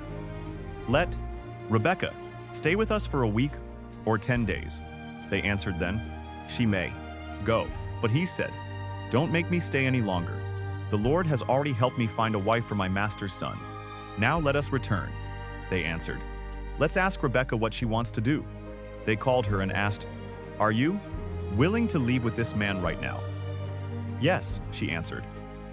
So they agreed to let Rebekah and an old family servant woman leave immediately with Abraham's servant and his men. They gave Rebekah their blessing and said, "We pray that God, it will give you many children and grandchildren, and that he will help them defeat their enemies afterwards." Rebekah and the young women who were to travel with her prepared to leave. Then they got on camels and left. With Abraham's servant and his men at that time, Isaac was living in the southern part of Canaan, near a place called the Well of the Living One. Who sees me one evening? He was walking out in the fields, when suddenly he saw a group of people approaching on camels, so he started toward them. Rebekah saw him coming. She got down from her camel and asked, "Who is that man?" "He is my master Isaac," the servant answered. Then Rebekah covered her face with her veil. The servant told Isaac everything that had happened. Isaac took Rebekah into the tent where his mother had lived before she died, and Rebekah became his wife. He loved her and was comforted over the loss of his mother. Genesis 25. Abraham married Keturah, and they had 6 sons: Zimran, Jokshan, Medan, Midian, Ishbak, and Shua. Later, Jokshan became the father of Sheba and Dedan. And when Dedan grew up, he had 3 sons, Ashuram, Latusham, and Leomim. Midian also had 5 sons, Epher, Hanok, Abeda, and Eldiah. While Abraham, he was still alive, he gave gifts to the son of Hagar and Keturah. He also sent their sons to live in the east, far from his son Isaac. And when Abraham died, he left everything to Isaac. Abraham died at the ripe old age of 175. His sons, Isaac and Ishmael, buried him east of Hebron in Machpelah cave that was part of the field Abraham had bought from Ephraim. The son of Zohar, the Hittite, Abraham was buried there beside his wife, Sarah. God blessed Isaac after this, and Isaac moved to a place called the Well of the Living One, who sees me. Ishmael was the son of Abraham and Hagar, the slave woman of Sarah. Ishmael had 12 sons in this order: Nebaioth Ketur, Advil Mibzam, Mishma Duma, Masahidad, Temajater, Naphish, and Kadama, each of Ishmael's sons. This was a tribal chief, and a village was named after each of them. Ishmael had settled in the land east of his brothers, and his sons settled everywhere, from Havilah to Shur, east of Egypt. On the way to Asher, Ishmael was 137 when he died. Isaac was the son of Abraham, and he was 40 years old when he married Rebekah, the daughter of Bethuel. She was also the sister of Laban the Aramean from northern Syria. Almost 20 years later, Rebekah still had no children. So Isaac asked the Lord to let her have a child, and the Lord answered his prayer. Before Rebekah gave birth, I knew she was going to have twins because she could feel them inside her fighting each other. She thought, why is this happening to me? Finally, she asked the Lord why her twins were fighting, and he told her, your 2 sons will become 2 separate nations. The younger of the 2 will be stronger, and the older son will be his servant. When Rebekah gave birth, the first baby was covered with red hair, so he was named Esau. The second baby grabbed onto his brother's heel, so they named him Jacob Isaac. He was 60 years old when they were born. As Jacob and Esau grew older, Esau liked the outdoors and became a good hunter, while Jacob settled down and became a shepherd. Esau would take the meat of wild animals to his father Isaac, and so Isaac loved him more. But Jacob was the mother's favorite son. One day, Jacob was cooking some stew when I came home hungry and said, I'm starving to death. Give me some of that red stew right now. That's how Esau got the name. Edom. Jacob replied, sell me your rights as the firstborn son, I'm about to die. Esau answered, what good will those rights do me? But Jacob said, promise me your birthrights here and now, and that's what Esau did. Jacob then gave Esau some bread and some of the bean stew. And when Esau had finished eating and drinking, he just got up and left, showing how little he thought of his rights as the firstborn. Genesis 26. Once, during Abraham's lifetime, the fields had not produced enough grain, and now the same thing happened. So, Isaac went to King Abimelech of the Philistines in the land of Gerar, because the Lord had appeared to Isaac and said, Isaac, stay away from Egypt. I will show you where I want you to. Go, you will live there as a foreigner, but I will be with you and bless you. I will keep my promise to your father Abraham by giving this land to you and your descendants. I will give you as many descendants as there are stars in the sky, and they will give your descendants all of this land. They will be the blessing to every nation on earth. Because Abraham did everything I told him to do, Isaac moved to Gerar with his beautiful wife Rebekah. He was afraid that someone might kill him to get her, so he told everyone that Rebekah was his sister, after Isaac had been there a long time. King Abimelech looked out a window and saw Isaac hugging and kissing Rebekah. Abimelech called him in and said, Rebekah must be your wife. Why did you say she is your sister? Because I thought someone would kill me, Isaac answered. Don't you know what you've done? Abimelech exclaimed. If someone had slept with her, you would have made our whole nation guilty. Then Abimelech warned his people that anyone who even touched Isaac or Rebekah would be put to death. Isaac planted grain and had a good harvest. That same year the Lord blessed him, and Isaac was so successful that he became very rich. In fact, the Philistines were jealous of the large number of sheep, goats, and slaves that Isaac owned, and they stopped up the wells that Abraham's servants had dug before his death. Finally, Abimelech said, Isaac, I want you to leave our country, and you have become too powerful to stay here. Isaac left and settled in Gerar Valley, where he cleaned out those wells that the Philistines had stopped up. Isaac also gave each of the position wells the same name that Abraham had given to them. While his servants were digging in the valley, they found a spring, fed well. But the shepherds of Gerar Valley quarreled with Isaac's shepherds and claimed the water belonged to them, so the well was named Quarrel because they had quarreled with Isaac. Isaac's servants dug another well, and the shepherds also quarreled about it. So that well was named Jealous. Finally, they dug one more. Well, there was no quarreling this time, and the well was named Lots of Room because the Lord had given them room and would make them very access. Successful Isaac went on to Beersheba, where the Lord appeared to him that night and told him, "Don't be afraid. I am the God who was worshipped by your father Abraham, my servant. I will be with you and bless you, and because of Abraham it will give you many descendants."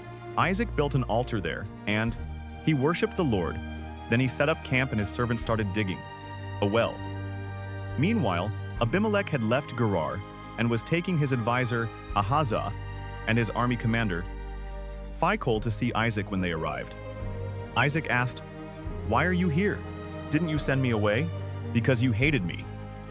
They answered, "We now know for certain that the Lord is with you, and we have decided there needs to be a peace treaty between you and us. So let us make a solemn agreement not to harm each other. Remember, we have never hurt you, and when we sent you away, we let you go in peace. The Lord has truly blessed you."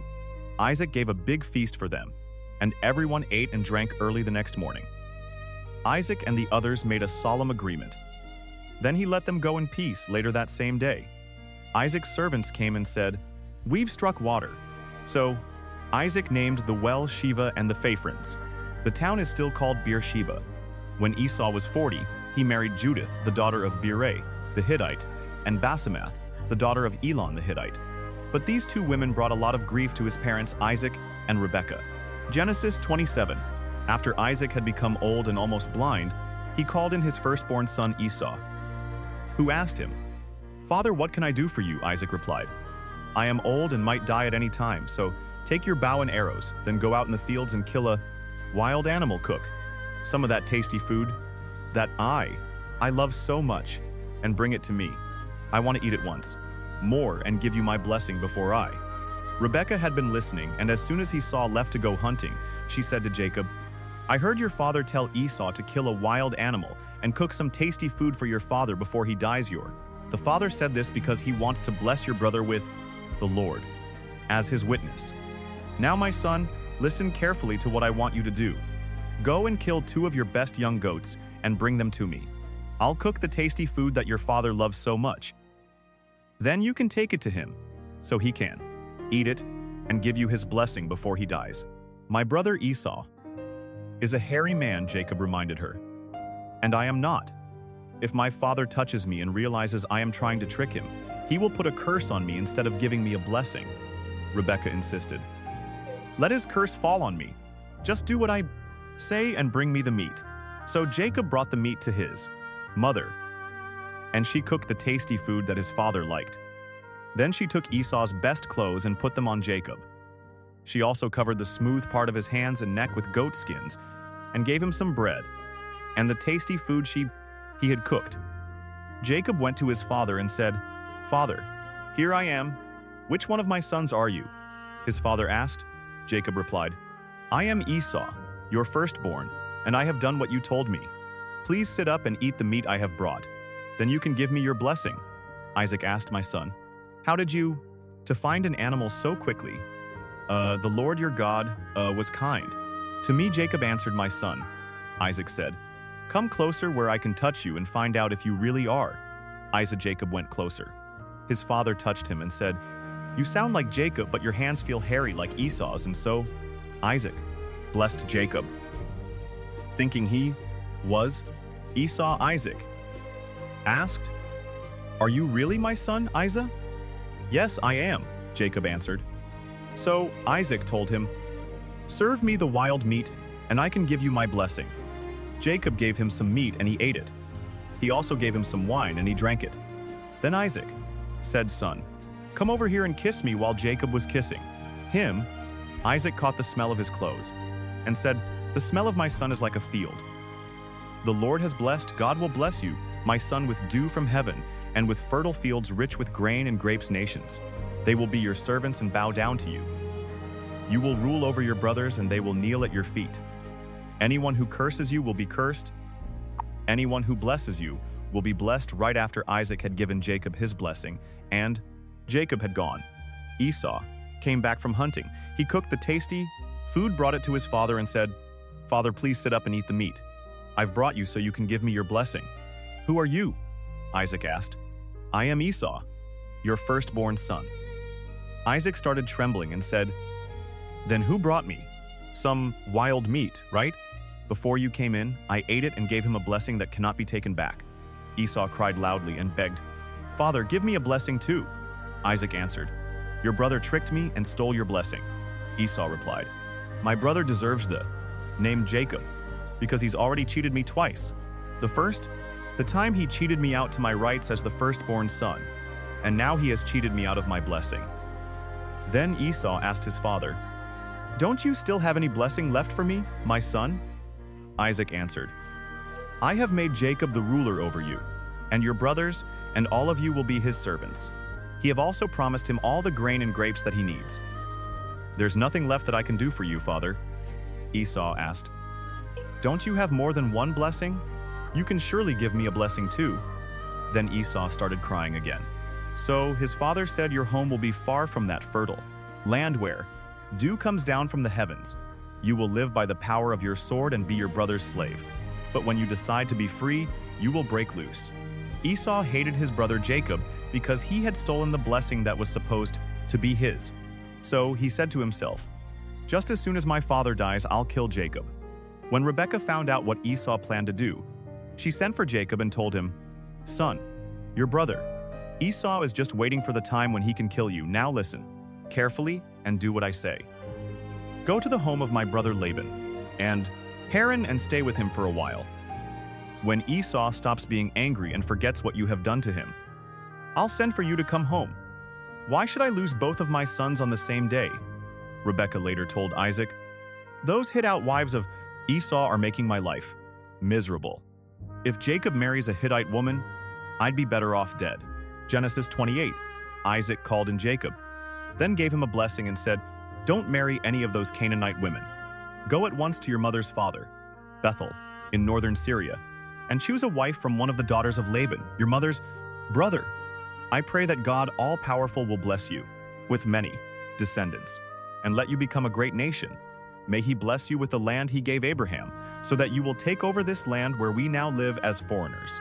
Isaac then sent Jacob to stay with Rebekah's brother Laban, the son of Bethuel. The Aramean Esau found out that his father Isaac had blessed Jacob and had warned him not to marry any of the Canaanite women. He also learned that he's been sent to find a wife in northern Syria, and that he obeyed his father and mother. Esau already had several wives, but he realized at last how much his father hated the Canaanite women. So he married Ishmael's daughter, Mahalath, who was the sister of Nabaoth and the granddaughter of Abraham. Jacob left the town of Beersheba and started out for Haran at sunset. He stopped for the night and went to sleep, resting his head on a large rock in a dream. He saw a ladder that reached from earth to heaven, and God's angels were going up and down on it. The Lord was standing beside the ladder, and, when said, "I am the Lord God, who was worshipped by Abraham and Isaac. I will give to you and your family the land on which you are now sleeping. Your descendants will spread over the earth in all directions, and will become as numerous as the specks of dust. Your family will be a blessing to all people. Wherever you go, I will watch over you. Then later I will bring you back to this land. I won't leave you. I will do all I have promised." Jacob woke up suddenly and thought, "The Lord is in this place, and I didn't even know it." Then Jacob became frightened and said, "This is a fearsome place. It must be the house of God and the ladder to heaven." When Jacob got up early the next morning, he took the rock that he had used for a pillow and stood it up for a place of worship. Then he poured olive oil on the rock to dedicate it to God, and he named the place Bethel. Before that it had been named Luz. Jacob solemnly promised, "God, if you go with me and watch over me as I travel, and if you give me food and clothes and bring me safely home again, you will be my God. This rock will be your house, and I will give back to you a tenth of everything you give me." Genesis 29. As Jacob continued on his way to the east, he looked out in a field and saw a well where shepherds took their sheep for water. 3 flocks of sheep were lying around the well, which was covered with a large rock. Shepherds would roll the rock away when all their sheep had gathered there. Then, after the sheep had been watered, the shepherds would roll the rock back over the mouth of the well. Jacob asked the shepherds, "Where are you from?" "We're from Haran," they answered. Then he asked, "Do you know Nahor's grandson Laban?" "Yes, we do." They replied, "How is he?" Jacob asked. "He's fine," they answered. "And here comes his daughter Rachel with the sheep." Jacob told them, "Look, the sun is still high up in the sky, and it's too early to bring in the rest of the flocks. Water your sheep and take them back to the pasture." But they replied, "I can't do that until they all get here, and the rockers be rolled away from the well." While Jacob was still talking with the men, his cousin Rachel came up with her father's sheep. When Jacob saw her and his uncle's sheep, he rolled the rock away and watered the sheep. He then kissed Rachel and started with B under smellance, crying because he was so happy. He told her that he was the son of her aunt Rebekah, and she ran and told her father about him. As soon as Laban heard the news, he ran out to meet Jacob. He hugged and kissed him and brought him to his home, where Jacob told him everything that had happened. Laban said, "You are my nephew, and you are like one of my own family." After Jacob had been there for a month, Laban said to him, "You shouldn't have to work without pay just because you are a relative of mine. What do you want me to give you?" Laban had 2 daughters. Leah was older than Rachel, but her eyes. He didn't sparkle, while Rachel was beautiful and had a good figure. Since Jacob was in love with Rachel, he answered, "If you will let me marry Rachel, I'll work 7 years for you." Laban replied, "It's better for me to let you marry Rachel than for someone else to have her, so stay and work for me." Jacob, he worked 7 years for Laban, but the time seemed like only a few days because he loved Rachel so much. Jacob said to Laban, "The time is up and I want to marry Rachel now." So Laban gave a big feast and invited all their neighbors, but that evening he brought Leah too. Jacob, who married her and spent the night with her Laban, also gave Zilpah to Leah as her servant woman. And the next morning, Jacob found out that he had married Leah, and he asked Laban, "Why did you do this to me? Didn't I work to get Rachel? Why did you trick me?" Laban replied, "In our country, the older, the daughter must get married first. After you spend this week with Leah, you may also marry Rachel, but you will have to work for me another 7 years at the end of the week of celebration." Laban let Jacob marry Rachel, and he gave her his servant woman, Bilhah. Jacob loved Rachel more than he did Leah, but he had to work another 7 years for Laban. The Lord knew that Jacob loved Rachel more than he did Leah, and so he gave children to Leah but not to Rachel. Leah gave birth to a son and named him Reuben because she said, "The Lord has taken away my sorrow. Now my husband will love me more than he does." Rachel, she had a second son and named him Simeon because she said, "The Lord has heard that my husband doesn't love me." When Leah's third son was born, she said, "Now my husband will hold me close." So this son was named Levi. She had one more son and named him Judah because she said, "I'll praise the Lord." Genesis 30. Rachel was very jealous of Leah for having children, and she said to Jacob, "I'll die if you don't give me some children." But Jacob became upset with Rachel. Unanswered. "Don't blame me, I'm not God here, take my servant Bilhah." Rachel told him, "Have children by her, and I'll let them be born on my knees too. They show that they are mine." Then Rachel let Jacob marry Bilhah, and they had a son. Rachel named him Dan because she said, "God has answered my prayers. He has judged me and given me a son." When Bilhah and Jacob had a second son, Rachel said, "I've struggled hard with my sister and I've won," so she named the boy Naphtali when Leah realized she could not have any more children. She let Jacob marry her servant Zilpah, and we had a son. "I'm really lucky," Leah said, and she named the boy Gad. When they had another son, Leah exclaimed, "I'm happy now, and all the women will say how happy I am." So she named him Asher. During the time of the wheat harvest, Reuben found some love flowers and took them to his mother, Leah. Rachel asked Leah for some of them, but Leah said, "It's bad enough that you stole my husband now. You want my son's love flowers too?" "All right," Rachel answered. You have the flowers, and you can sleep with Jacob tonight." That evening, when Jacob came in from the fields, Leah told him, "You're sleeping with me tonight. I hired you with my son's love flowers." They slept together that night, and God answered Leah's prayers by giving her a fifth son. Leah shouted, "God has! I rewarded me for letting Jacob marry my servant." And she named the boy Issachar. When Leah had another son, she exclaimed, "God has given me a wonderful gift, and my husband will praise me for giving him 6 sons." So she named the boy Zebulun later. Leah had a daughter and named her Dinah.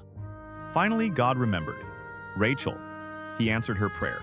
By giving her a son, He taken away my disgrace, she said. "I'll name the boy Joseph, and I'll pray that the Lord will give me another son." After Joseph was born, Jacob said to Laban, "Release me from our agreement and let me return to my own country. If you know how hard I've worked for you, so let me take my wives and children and leave."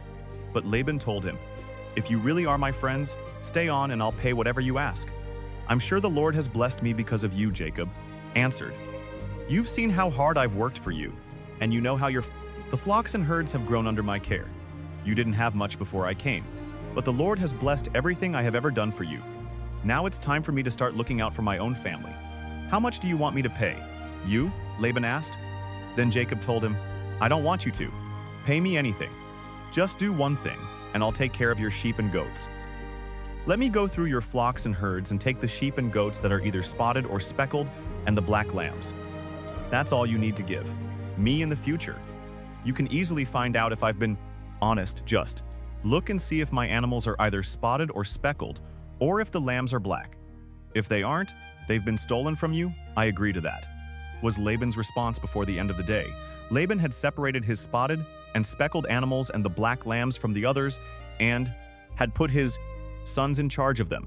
Then Laban made Jacob keep the rest of the sheep and goats at a distance of 3 days' journey. Jacob cut branches from some poplar trees and from some almond and evergreen trees. He peeled off part of the bark and made the branches look spotted and speckled. Then he put the branches where the sheep and goats would see them while they were drinking from the water trough. The goats mated there in front of the branches, and their young were spotted and speckled. When the others were ready to mate, he made sure that they faced in the brothte, the direction of the spotted and black ones. In this way, Jacob built up a flock of sheep for himself and did not put them with the other sheep.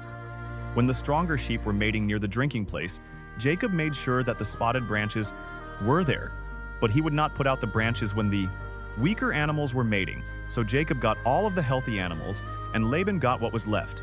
Jacob soon became rich and successful. He owned many sheep, goats, camels, and donkeys, as well as a lot of slaves. Genesis 31. Jacob heard that Laban's sons were complaining, "Jacob is now a rich man, and he got everything he owns from our father." Jacob also noticed that Laban was not as friendly as he had been before. One day, the Lord said, "Jacob, go back to your relatives in the land of your ancestors, and I will bless you," sent for Rachel and Leah to meet him in the field where he kept his sheep. And he told them, "Your father isn't as friendly with me as he used to be, but the God my ancestors worshipped has been on my side. You know that I have worked hard for your father, and that he keeps cheating me by changing my wages time after time, but God has protected me. When your father said, 'The speckled sheep would be my wages,' all of them were speckled. And when he said the spotted ones would be mine, all of them were spotted. That's how God has taken sheep and goats from your father and given them to me once, when the flocks were mating. I dreamt that all the rams were either spotted or speckled. Then God's angel called me by name. I answered, and he said, 'Notice that all the rams are either spotted or speckled. I know everything Laban is doing to you, and I am the God you worshipped at Bethel. When you poured olive oil on a rock and made a promise to me, leave here right away and return to the land where you were born.' Rachel and Leah said to Jacob, 'There's nothing left for us to inherit from our father. He treats us like foreigners and has even cheated us out of the bride price. That we should have been ours. Now do whatever God tells you to do. Even the property God took from our father and gave to you really belongs to us and our children.' Then Jacob, his wives, and his children got on camels and left for the home of his father. Isaac and Canaan. Jacob took all of the flocks, herds, and other property that he had gotten in northern Syria before Rachel left.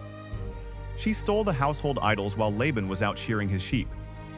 Jacob tricked Laban, the Aramean, by not saying that he intended to leave when Jacob crossed the Euphrates River and headed for the hill country of Gilead. He took with him everything he owned. 3 days later, Laban found out that Jacob had gone. So he took some of his relatives along and chased after Jacob for 7 days, before catching up with him in the hill country of Gilead. But God appeared to Laban in a dream that night and warned, "Don't say a word to Jacob. Don't make a threat or a promise." Jacob had set up camp in the hill country of Gilead, when Laban and his relatives came and set up camp in another part of the hill country. Laban went to Jacob and said, "Look what you've done. You've tricked me and run off with my daughters like a kidnapper. Why did you sneak away without telling me? I would have given you a going-away party with singing, and with music on, tambourines and harps.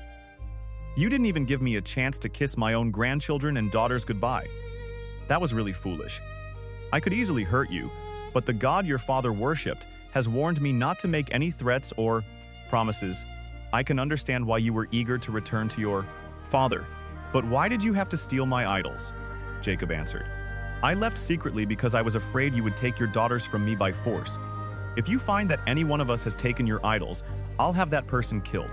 Let your relatives be witnesses. Show me to what belongs to you, and you can take it back." Jacob did not realize that Rachel had stolen the household idols. Laban searched the tents of Jacob, Leah, and the 2 servant women, but did not find the idols. Then he started for Rachel's ass. The tent, she had already hidden them in the cushion she used as a saddle, and was sitting on it.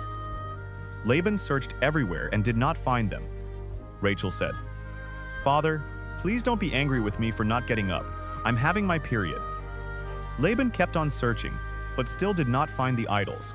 Jacob became very angry and said to Laban, "What have I done wrong? Have I committed some crime? Is that why you hunted me down after searching through everything I have? Did you find anything of yours? If so, put it here where your relatives and mine can see it. Then we can decide what to do in all the 20 years that I've worked for you. Not one of your sheep or goats has had a miscarriage, and I've never eaten even one of your rams. If a wild animal killed one of your sheep or goats, I paid for it myself. In fact, you demanded the full price, whether the animal was killed during the day or at night. I sweated every day, and I couldn't sleep at night because of the cold. I had to work 14 of these 20 long years to earn your 2 daughters and another 6 years to buy your sheep and goats. And during that time, you kept changing my wages. If the fearsome God worshipped by Abraham and my father Isaac had not been on my side, you would have sent me away without a thing. But God saw my hard work, and he knew the trouble I was in, so he helped me. Then last night he told you how wrong you were." Laban said to Jacob, "Leah and Rachel are my daughters and their children belong to me. All these sheep you are taking are really mine too. In fact, everything you have belongs to me. But there is nothing I can do to keep my daughters and their children.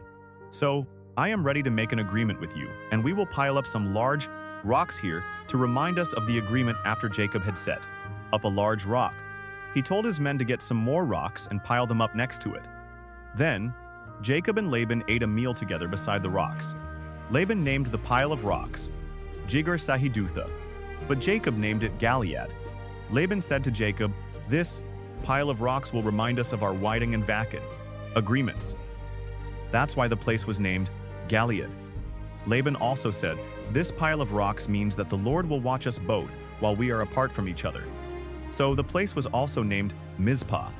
Then Laban said, "If you mistreat my daughters or marry other women, I may not know about it, but remember, God is watching us both. This pile of rocks and this large rock have been set up between us. As a reminder, I must never go beyond them to attack you, and you must never go beyond them to attack me. My father, Nahal, your grandfather, Abraham, and their ancestors all worship the same God, and he will make sure that we each keep the agreement." Then Jacob made a promise in the name of the fearsome God his father Isaac had worshipped. Jacob killed an animal and offered it as a sacrifice there, on the mountain, and he invited his men to eat with him after the meal. They spent the night on the mountain. Early the next morning, Laban kissed his daughters and his grandchildren goodbye. Then he left to go back home. Genesis 32. As Jacob was on his way back home, some of God's angels came and met him. When Jacob saw them, he said, "This is God's camp." So he named the place Mayhem. Jacob sent messengers on ahead to Esau, who lived in the land of Seir, also known as Edom. Jacob told them to say to Esau, "Master, I am your servant. I have lived with Laban all this time, and now I own cattle, donkeys, and sheep, as well as many slaves. Master, I am sending these messengers in the hope that you will be kind to me." When the messengers returned, they told Jacob, "We went to your brother Esau, and now he's heading this way with 400 men." Jacob was so frightened that he divided his people, sheep, cattle, and camels into two groups. He thought, "If Esau attacks one group, perhaps the other can escape." Then Jacob prayed, "You, Lord, are the God who was worshipped by my grandfather Abraham and by my father Isaac. You told me to return home to my family, and you promised to be with me and make me successful. I don't deserve all the good things what you have done for me, your servant, when I first crossed the Jordan. I had only my walking stick, but now I have two large groups of people and animals. Please rescue me from my brother. I am afraid you will come and attack not only me, but my wives and children as well. But you have promised that I would be a success, and that someday it will be as hard to count my descendants as it is to count the stars in the sky." After Jacob had spent the night there, he chose some animals as gifts for Esau: 200 female goats and 20 males, female sheep and 20 males, 30 female camels with their young, 40 cows and 10 bulls, and 20 female donkeys, and 10 males. Jacob put servants in charge of each herd and told them, "Go ahead of me and keep a space between each herd." Then he said to the servant in charge of the first herd, "When Esau meets you, he will ask whose servant you are. He will want to know where you are going and who owns those animals in front of you. So tell him they belong to your servant Jacob, who is coming this way. He is sending them as a gift to his master." Esau Jacob also told the men in charge of the second and third herds, and those who they followed, to say the same thing when they met. Esau and Jacob told them to be sure to say that he was right behind them. Jacob hoped the gifts would make he saw friendly, so Esau would be glad to see him when they met. Jacob's men took the gifts on ahead of him, but he spent the night in camp. Jacob got up in the middle of the night and took his wives, his 11 children, and everything he owned across to the other side of the Jabbok River for safety. Afterwards, Jacob went back and spent the rest of the night alone. A man came and fought with Jacob until just before daybreak, when the man saw that he could not win. He struck Jacob on the hip and threw it out of joint. They kept on wrestling until the man said, "Let go of me. It's almost daylight. You can't go until you bless me." Jacob replied. Then the man asked, "What is your name, Jacob?" Answered, the man said, "Your name will no longer be Jacob. You have wrestled with God and with men, and you have won. That's why your name will be Israel," Jacob said. "Now tell me your name." "Don't you know who I am?" he asked. And he blessed Jacob. Jacob said, "I have seen God face to face, and I am still alive." So he named the place Peniel. The sun was coming up. As Jacob was leaving Peniel, he was limping because he had been struck on the hip, and the muscle on his hip joint had been injured. That's why even today, the people of Israel don't eat the hip muscle of any animal. Genesis 33. Later that day, Jacob met he saw coming with his 400 men. So Jacob had his children walk with their mothers. The two servant women, Zilpah and Bilhah, together with their children went first, followed by Leah and her children. Then by Rachel and Joseph. Jacob himself walked in front of them all, bowing to the ground 7 times as he came near his brother. But he ran toward Jacob and hugged and kissed him. Then the two brothers started crying when he saw. They noticed the women and children. He asked, "Whose children are these?" Jacob answered, "These are the ones the Lord has been kind enough to give to me, your servant." Then the two servant women and their children came and bowed down to Esau. Next, Leah and her children came and bowed down. Finally, Joseph and Rachel also came and bowed down. Esau asked Jacob, "If you mean by these herds?" "I met along the road," Master Jacob answered. "I sent them so that you would be friendly to me." "But brother, I already have plenty," Esau replied. "Keep them for yourself." "No," Jacob said. "Please accept these gifts as a sign of your friendship for me when you welcomed me, and I saw in your face. It was like seeing the face of God. Please accept these gifts I brought to you. God has been good to me, and I have everything I need." Jacob kept insisting until Esau accepted the gifts. "Let's get ready to travel," Esau said. "I'll go along with you." But Jacob answered, "Master, you know traveling is hard on children, and I have to look after in the sheep and goats that are nursing their young. If my animals travel too much in one day, they will all die. Why don't you go on ahead and let me travel along slowly with the children, the herds, and the flocks? We can meet again in the country of Edom." Esau replied, "Let me leave some of my men are with you. You don't have to do that." Jacob answered, "I am happy, simply knowing that you are friendly to me." So Esau left for Edom, but Jacob went to Sukkah, where he built a house for himself and set up shelters for his animals. Why the place is called Succoth? Leaving northern Syria, Jacob arrived safely at Shechem in Canaan and set up camp outside the city. The land where he camped was owned by the descendants of Hamor, the father of Shechem. So Jacob paid them 100 pieces of silver for the property. Then he set up his tents and built an altar there to honor the God of Israel. Genesis 34. Dinah, the daughter of Jacob and Leah, went to visit some of the women who lived there. She was seen by Hamor's son Shechem, the leader of the Hivites, and he grabbed her and raped her. But Shechem was attracted to Dinah, so he told her how much he loved her. He even asked his father to get her. And for his wife, meanwhile, Jacob heard what had happened, but his sons were out in the fields with the cattle, so he did not do anything at the time. Hamor arrived at Jacob's home. Just as Jacob's sons were coming in from work when they learned that their sister had been raped, they became furiously angry. Nothing is more disgraceful than rape, and it should not be tolerated. In Israel, Hamor said to Jacob and his sons, "My son, Shechem really loves Dinah. Please let him marry her." "Why? Don't. You start letting your families marry into our families, and ours marry into yours. You can share this land with us and move freely about until you find the property you want. Then, buy it and settle down here." Shechem added, "Do this favor for me and I'll give whatever you want. Ask anything. No matter how expensive, I'll do anything. Just let me marry Dinah." Jacob's sons wanted to get even with Shechem and his father because of what had happened to their sister, so they tricked them by saying, "You're not circumcised. It would be a disgrace for us to. We'll let you marry Dinah now, but we will let you marry her. If you and the other men in your tribe get circumcised, then your families can marry into ours, and ours can marry into yours, and we can live together like one nation. But if you don't agree to get circumcised, we'll take Dinah and leave this place." Hamor and Shechem liked what was said. Shechem was the most respected person in his family, and he was so in love with Dinah that he hurried off to get everything done. The two men met with the other leaders of their city and told them, "These people really are friendly. Why not let them move freely about until they find the property they want? There's enough land here for them and for us. Then our families can marry into theirs, and theirs can marry into ours. We have but to do only one thing.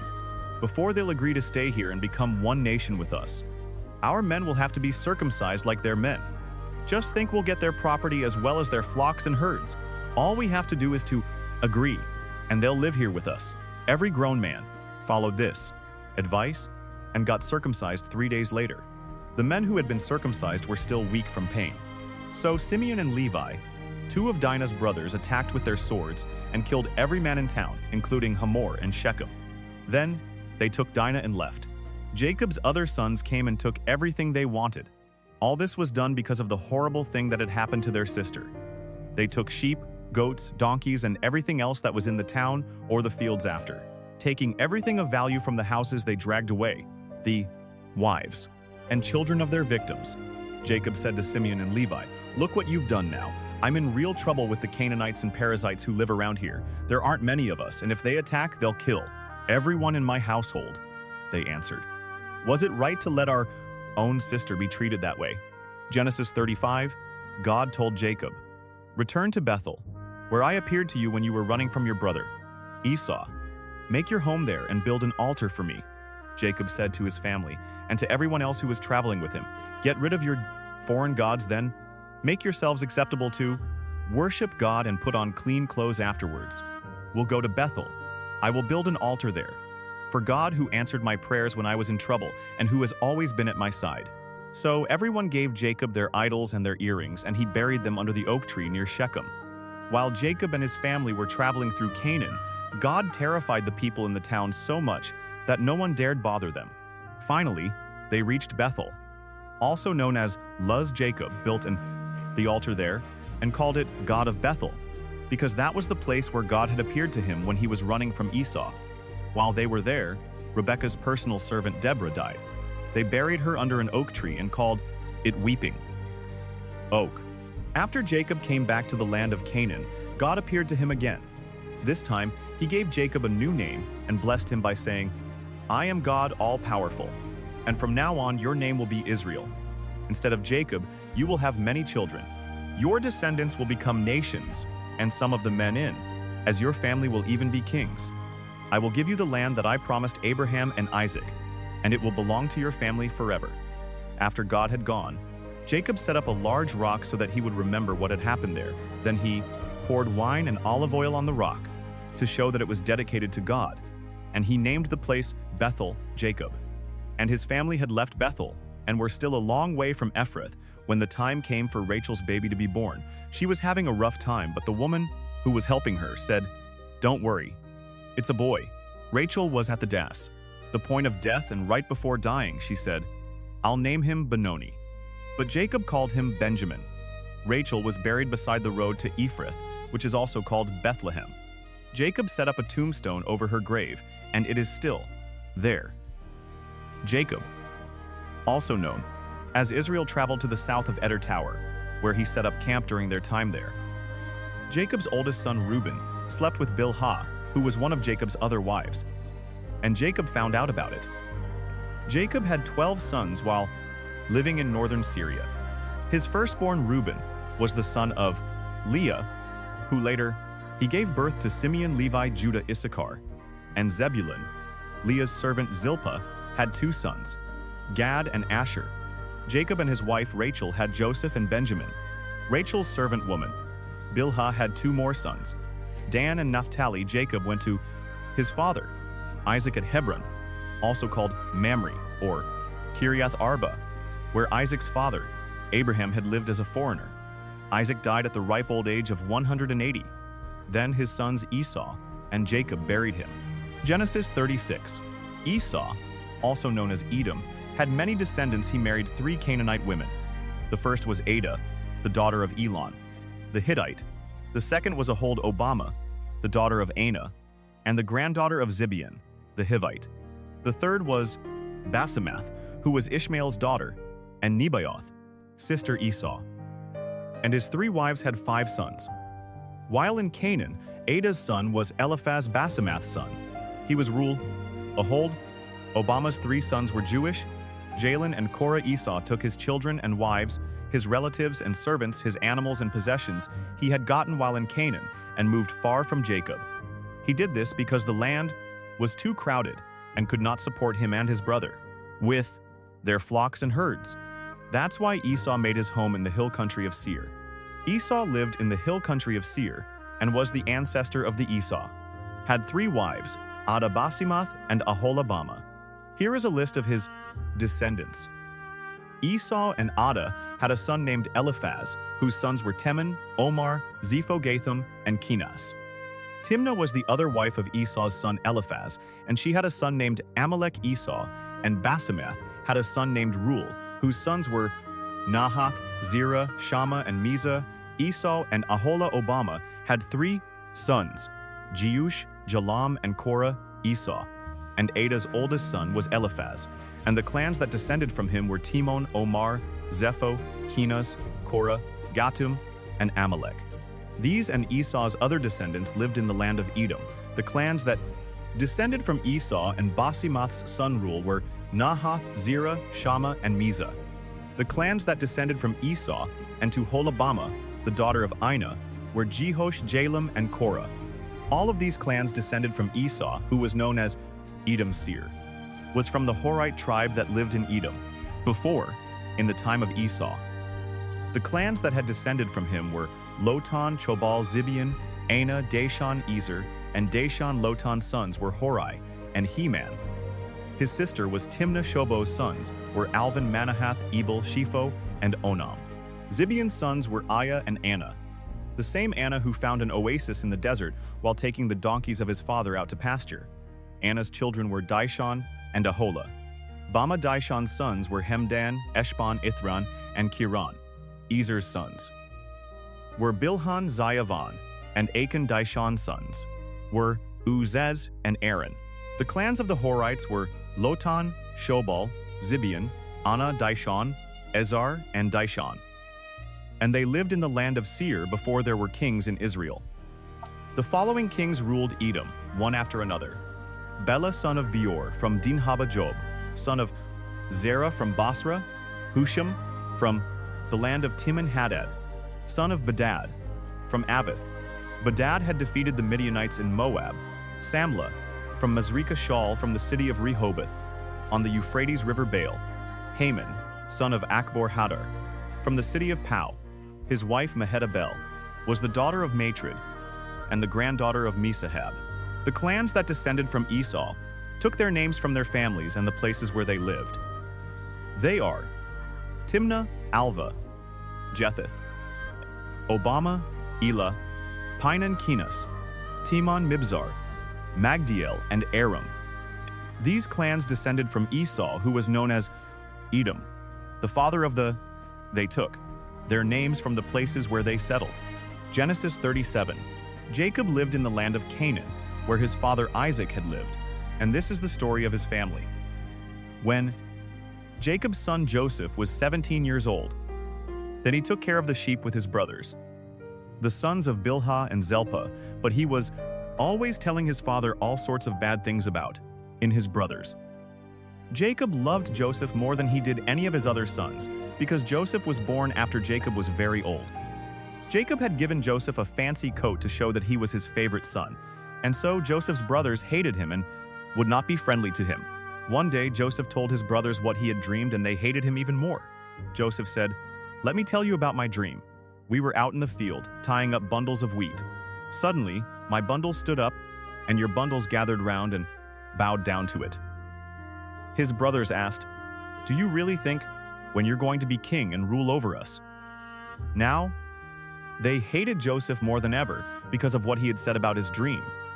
Joseph later had another dream, and he told his brothers, "Listen to what else I dreamed. The sun, the moon, and 11 stars bowed down to me when he told his father about this dream." His father became angry and said, "What's that supposed to mean? Are your mother and I and your brothers all going to come and bow down in front of you?" Joseph's brothers were jealous of him, but his father kept wondering about the dream. One day, when Joseph's brothers had taken the sheep to a pasture near Shechem, his father Jacob said to him, "I want you to go to your brothers. They are with the sheep near Shechem." "Yes, sir," Joseph answered. His father said, "Go and find out how your brothers and the sheep are doing, then come back and let me know." So he sent him from Hebron Valley. Joseph was near Shechem and wandering through the fields. When a man asked, "What are you looking for?" Joseph answered, "I'm looking for my brothers who are watching the sheep. If you tell me where they are, they're not here anymore?" The man replied, "I overheard them say they were going to Dothan." Joseph left and found his brothers in Dothan. But before he got there, they saw him coming and made plans to kill him. They said to one another, "Look, here comes the hero of those dreams.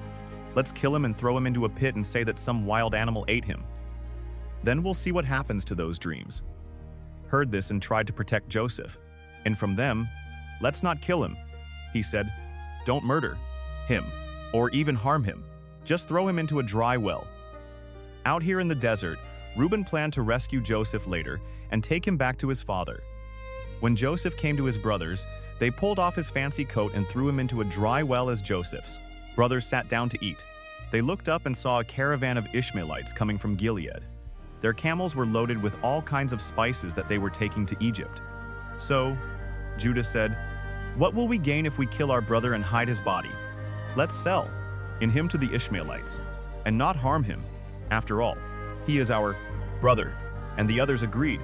When the Midianite merchants came by, Joseph's brothers took him out of the well, and for 20 pieces of silver, they sold him to the Ishmaelites, who took him to Egypt. When Reuben returned to the well and did not find Joseph there, he tore his clothes in sorrow.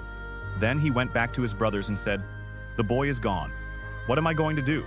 Joseph's brothers killed a goat and dipped Joseph's fancy coat in its blood. After this, they took the coat to their father and said, "We found this, look at it carefully and see if it belongs to your son." Jacob knew it was Joseph's coat and said, "It's my son's coat. Joseph has been torn to pieces and eaten by some wild animal." Jacob mourned for Joseph a long time, and to show his sorrow, he tore in his clothes and wore sackcloth. All of Jacob's children came to comfort to him, but he refused to be comforted. He said, "I will go to my grave mourning for my son." So Jacob kept on grieving. Meanwhile, the Midianites had sold Joseph in Egypt to a man named Potiphar, who was the king's official in charge of the clay's palace guard. Genesis 38. About that time, Judah left his brothers in the hill country and went to live near his friend Hira in the town of Adullam. While there, he met the daughter of Shua, a Canaanite man. Judah married her and they had 3 sons. He named the first one she named the next one Onan. The third one was born when Judah was in Kezeb, and she named him Shelah. Later, Judah chose Tamar as a wife for his oldest son. But was very evil, and the Lord took his life. So Judah told Onan, "It's your duty to marry Tamar and have a child for your brother." Onan knew the child would not be his, and when he had sex with Tamar, he made sure that she would not get pregnant. The Lord wasn't pleased with Onan and took his life too. And Judah did not want the same thing to happen to his son, Shelah. And he told Tamar, "Go home to your father, and I live there as a widow until my son Shelah has grown." So Tamar went to live with her father some years later. Judah's wife died and he mourned for her. He then went with his friend Hira to the town of Timnah, where his sheep were being sheared. Tamar found out that her father-in-law, Judah, was going to Timnah to shear his sheep. She also realized that Shelah was now a grown man, but she had not been allowed to marry him. So she decided to dress in something other than her widow's clothes and to cover her face with a veil. After this, she sat outside the town of Anaheim on the road to Timnah. When Judah came along, he did not recognize her because of the veil. He thought she was a prostitute and asked her to sleep with him. She asked, "What will you give me if I do one of my young goats?" He answered, "What will you give me to keep until you send the goat?" She asked. "What do you want?" he asked in return. "The ring on that cord, around your neck," was her reply. "I also want the special walking stick you have with you." He gave them to her. They slept together, and she became pregnant after returning home. Tamar took off the veil and dressed in her widow's clothes. Again, Judah had his friend Hira take a goat to the woman, so he could get back the ring and walking stick, but she wasn't there. Hira asked, "The people of Anam, where is the prostitute who sat along the road outside your town?" "There's never been one here," they answered. Hira went back and I told Judah, "I couldn't find the woman and the people of," the name said, "no prostitute had ever been there. If you couldn't find her, we'll just let her keep the things I gave her." Judah answered, "And we better forget about the goat or else we'll look like fools." About 3 months later, someone told Judah, "Your daughter-in-law Tamar has behaved like a prostitute, and now she's pregnant. Drag her out of town and burn her to death," Judah shouted. As Tamar was being dragged off, she sent someone to tell her, "The father-in-law, the man who gave me this ring, this cord, and this walking stick, is the one who got me pregnant. Those are mine," Judah admitted. "She's a better person than I am because I broke my promise to let her marry my son Shelah." After this, Judah never slept with her again. Tamar later gave birth to twins, but before either of them was born, one of them stuck a hand out of her womb. The woman who was helping tied a red thread around the baby's hand and explained, "This one came out first right away. His hand went back in, and the other child was born first." The woman then said, "What an opening you've made to yourself." So they named the baby Piers. When the brother with the red thread came out, they named him Zerah. Genesis 39. The Ishmaelites took Joseph to Egypt and sold him to Potiphar, in the king's official, in charge of the palace guard. So Joseph, he lived in the home of Potiphar, his Egyptian owner soon. Potiphar realized that the Lord was helping Joseph to be successful in whatever he did. Potiphar liked Joseph and made him his personal assistant, putting him in charge of his house and all of his property. Because of Joseph, the Lord began to bless Potiphar's family and fields. Potiphar left everything up to Joseph. And with Joseph there, the only decision he had to make was what he wanted to eat. Joseph was well-built and handsome, and Potiphar's wife soon noticed him.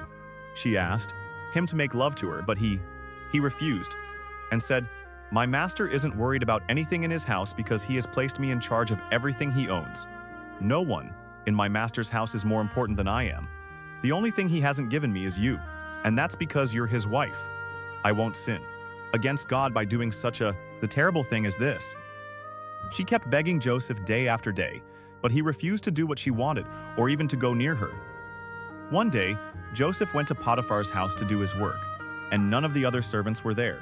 Potiphar's wife grabbed hold of his coat and said, "Make love to me." Joseph ran out of the house, leaving her hanging onto his coat. When this happened, she called in her servants and said, "Look, this Hebrew has come just to make fools of us. He tried to rape me, but I screamed for help, and when he heard me scream, he ran out of the house, leaving his coat with me." Potiphar's wife kept Joseph's coat until her husband came home.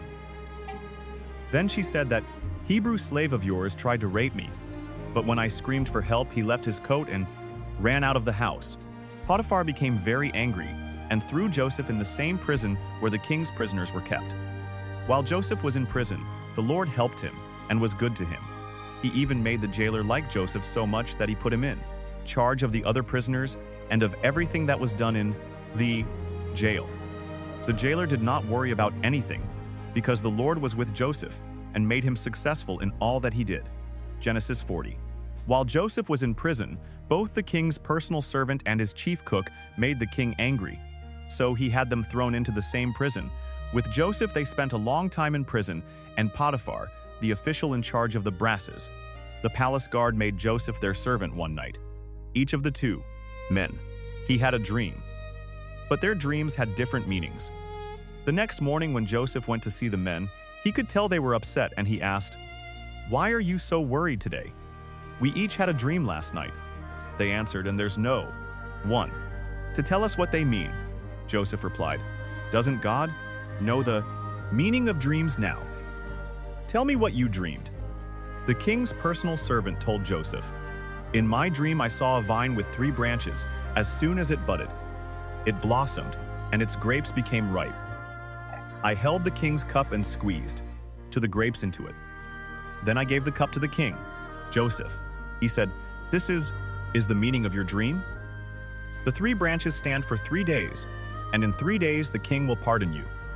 He will make you his personal servant again, and you will serve him as wine just as you used to do. But when these good things happen, please don't forget to tell the king about me so I can get out of this place. I was kidnapped from the land of the Hebrews, and here in Egypt I haven't done anything to deserve being thrown in jail."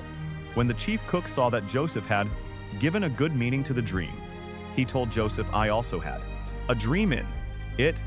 I was carrying 3 bread baskets stacked on top of my head. The top basket was full of all kinds of baked things for the king, but birds were eating them." Joseph said, "This is the meaning of your dream. The 3 baskets are 3 days, and in 3 days the king will cut off your head. He will hang your body on a pole, and birds will come and peck at it." 3 days later, while the king was celebrating his birthday with a dinner for his officials, he sent for his personal servant and the chief cook. He put the president, the personal servant, back in his old job and had the cook put to death. Everything happened just as Joseph had said it would, but the king's personal servant completely forgot about Joseph. Genesis 41. 2 years later, the king of Egypt dreamed he was standing beside the Nile River. Suddenly 7 fat, healthy cows came up from the river and started eating grass along the bank. Then 7 ugly, skinny cows came up out of the river and ate the fat, healthy cows. When this happened, the king woke up.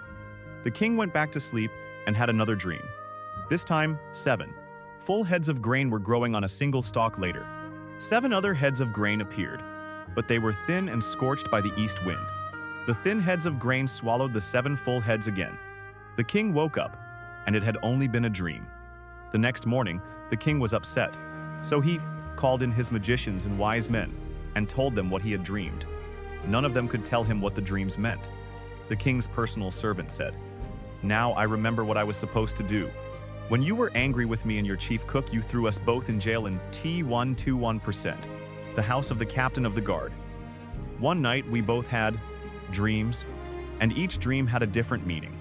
a young Hebrew who was a servant of the captain of the guard, was there with us at the time when we told him our dreams. He explained what each of them meant, and everything happened just as you said it would. I got my job back, and the cook was put to death. The king sent for Joseph, who was quickly brought out of jail. He shaved, changed his clothes, and went to the king. The king said to him, I had a dream, yet no one can explain what it means. I am told that you can interpret dreams, Your Majesty.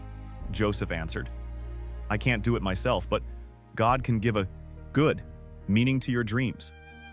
The king told Joseph, I dreamed I was standing on the bank of the Nile River. I saw 7 fat, healthy cows come up out of the river. They began feeding on the grass. Next, 7 skinny, bony cows came up out of the river. You have never seen such terrible-looking cows anywhere in Egypt. The skinny cows ate the fat ones, but you couldn't tell it, because these skinny cows were just as skinny as they were before. Right away, I woke up. I also dreamed that I saw 7 heads of grain growing on one stalk. The heads were full and ripe. Then 7 other heads of grain came up. They were thin and scorched by a wind from the desert. These heads of grain swallowed the full ones. I told my dreams to the magicians, but none of them could tell me the meaning of the dreams. Joseph replied, Your Majesty, both of your dreams mean the same thing, and in them, God has shown what he is going to do. The 7 good cows stand for 7 years, and so do the 7 good heads of grain. The 7 skinny, ugly cows that came up later also stand for 7 years, as do the 7 bad heads of grain that were scorched by the east wind. The dreams mean there will be 7 years when there won't be enough grain.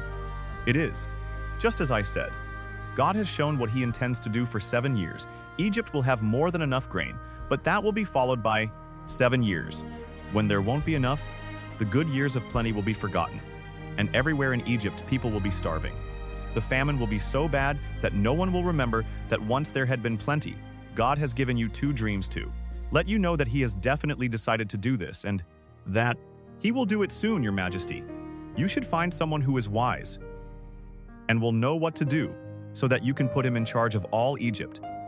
Then appoint some other officials to collect 1/5 of every crop harvested in Egypt during the 7 years when there is plenty.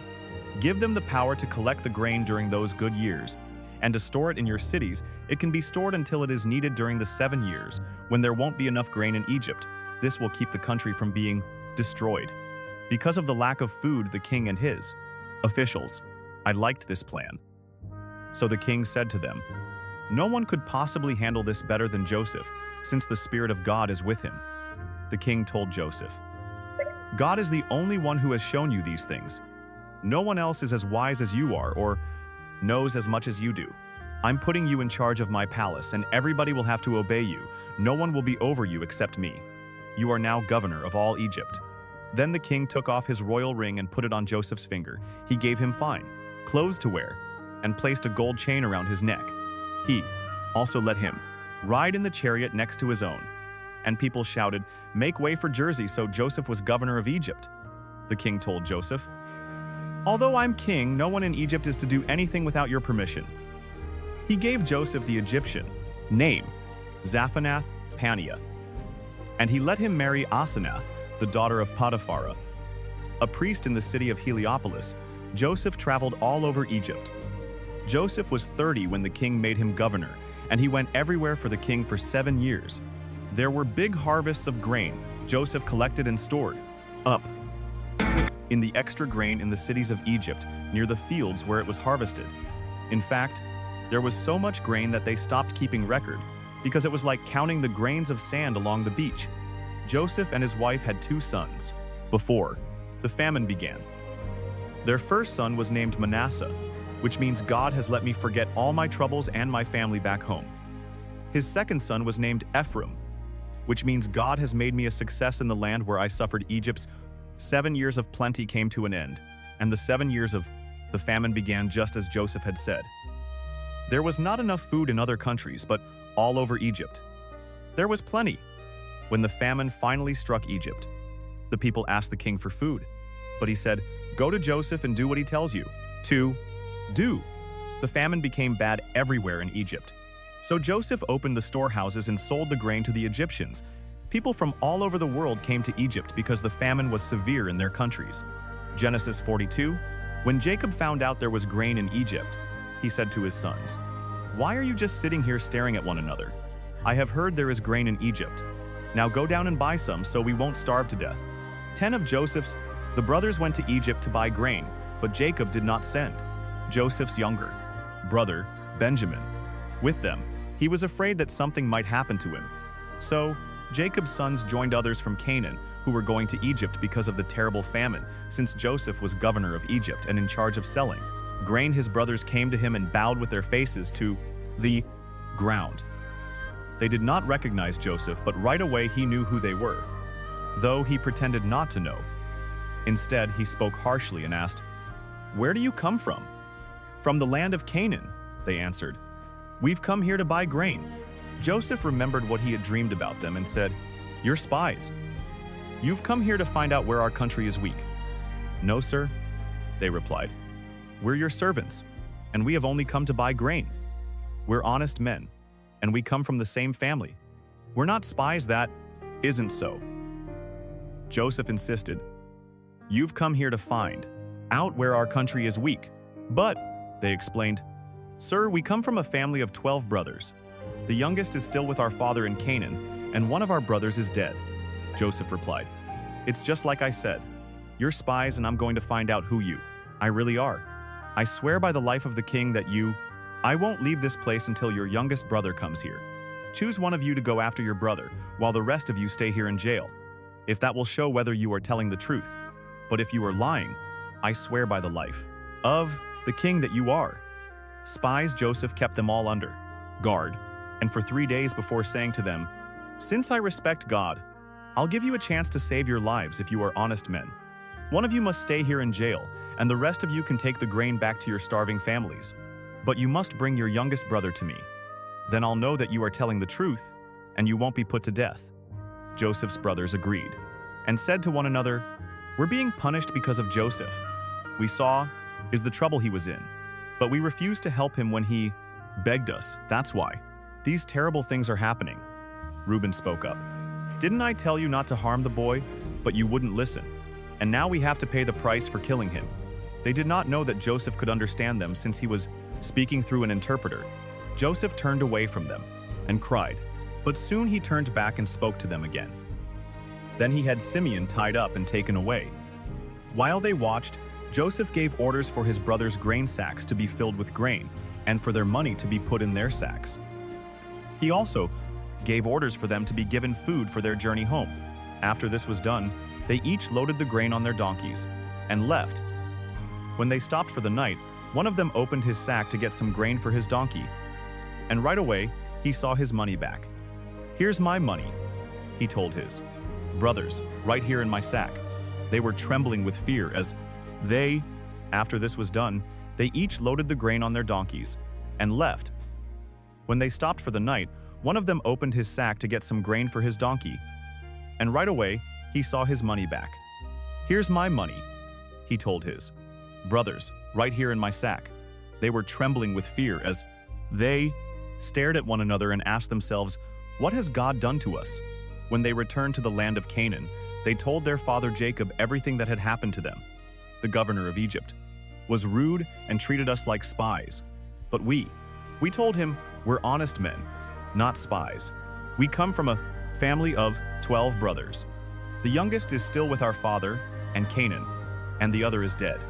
Then the governor of Egypt told us, 'I'll find out if you really are honest.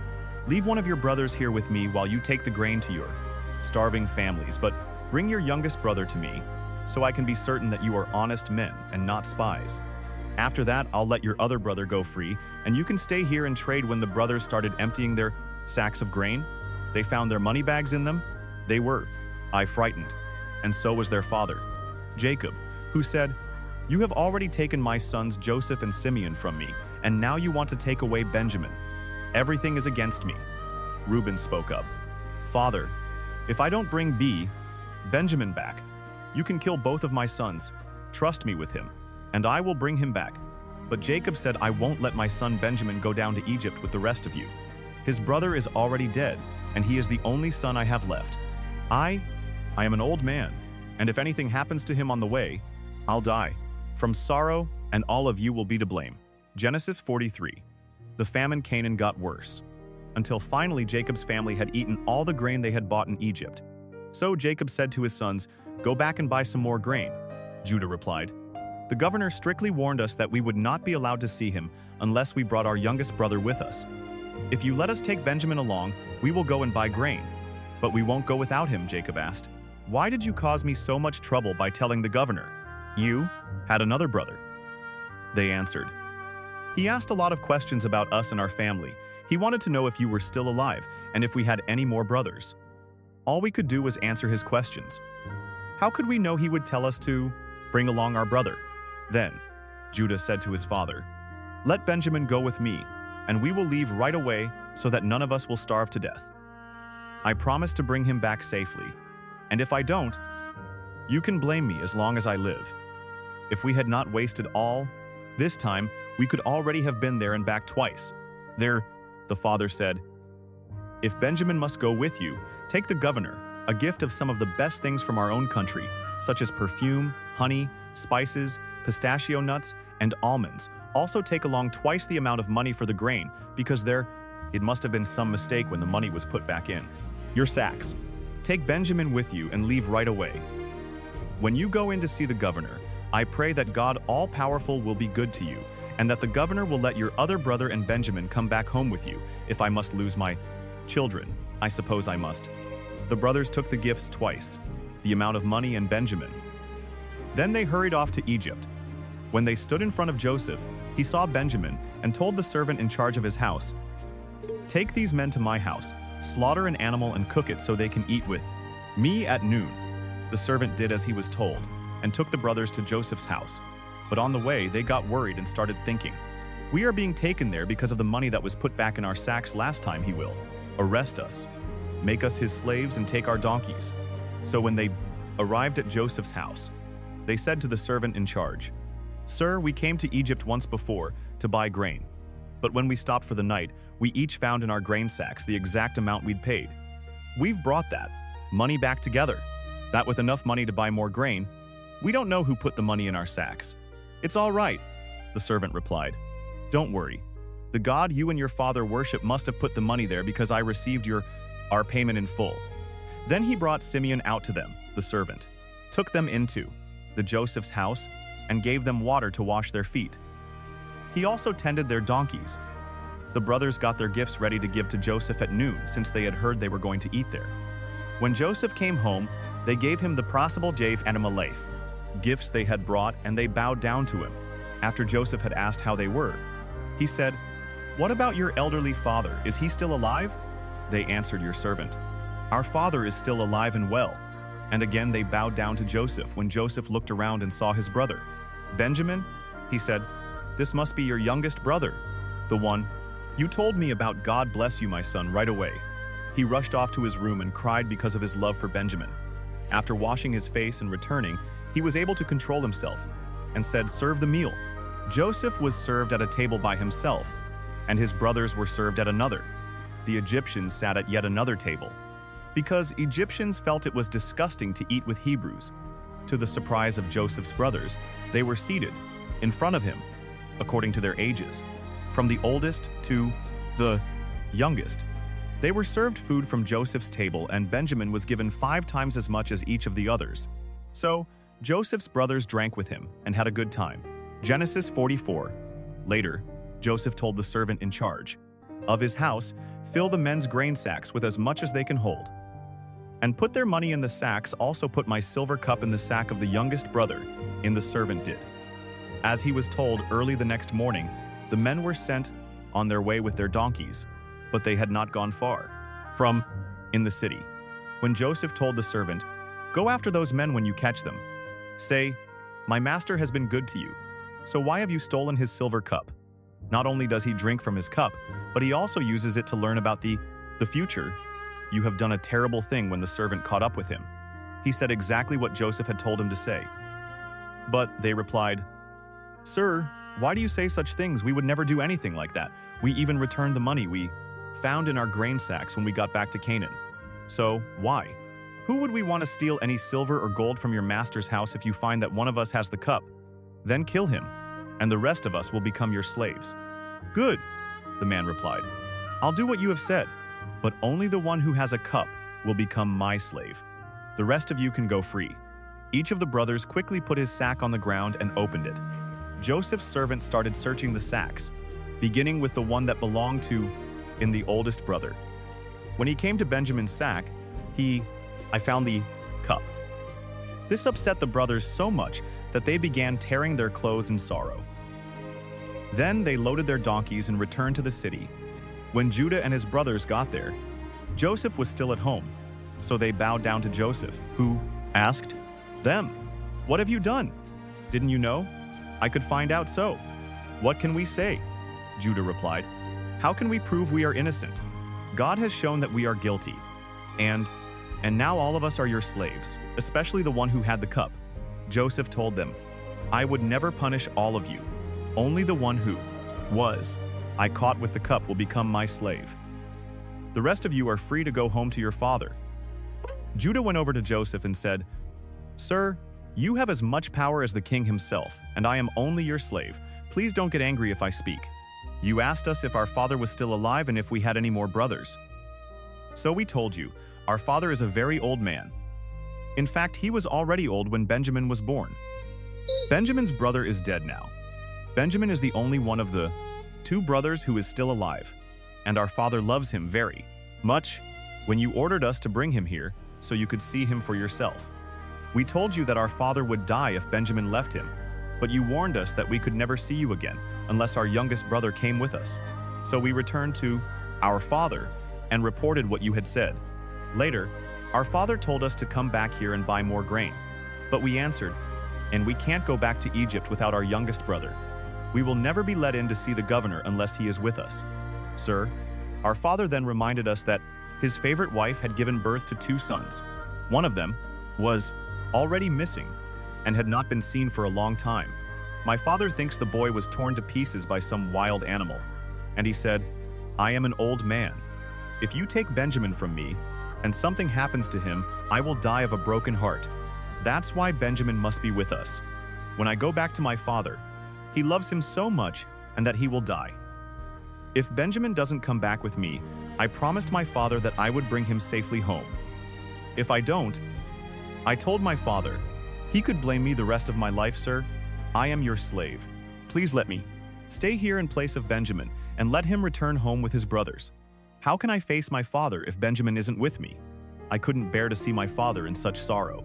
Genesis 45. Since Joseph could no longer control his feelings in front of his servants, he sent them out of the room. When he was alone with his brothers, he told them, "I am Joseph." He cried so loudly that the Egyptians heard him and told about it in the king's palace. Joseph asked his brothers if his father was still alive, but they were too frightened to answer. Joseph told them to come closer to him. And when they did, he said, "Yes, I am your brother Joseph, the one you sold into Egypt. Don't worry or blame yourselves for what you did.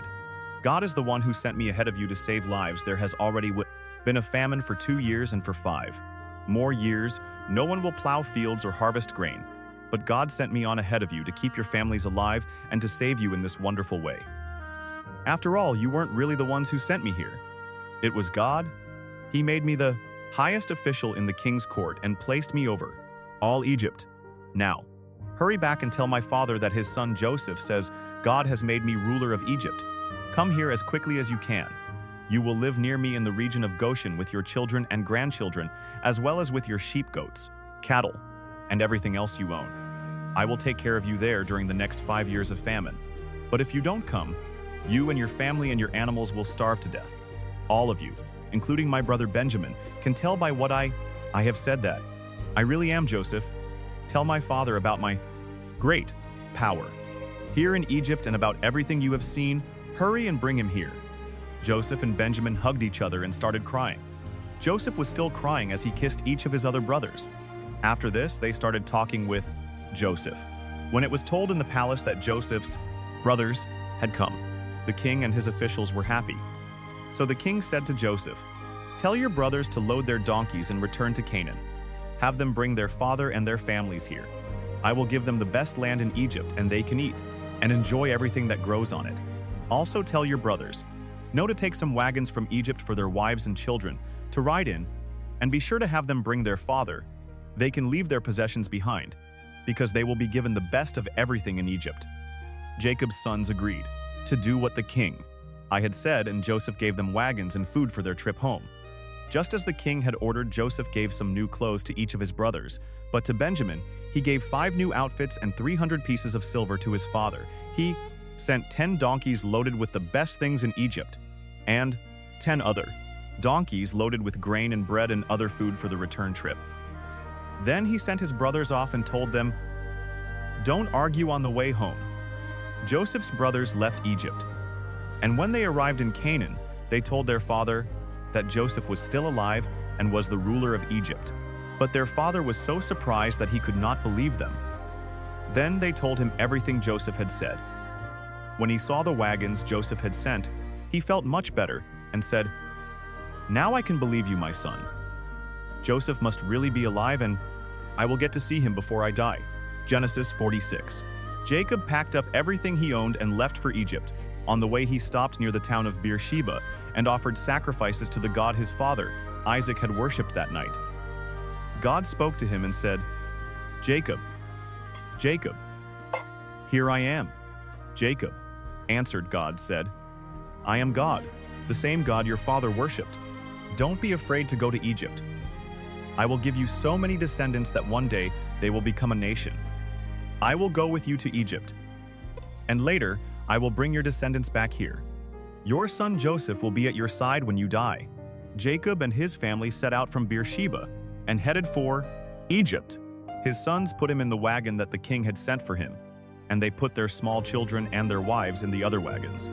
Jacob's whole family went to Egypt, including his sons, his grandsons, his daughters, and the granddaughters they took, along their animals and everything else they owned.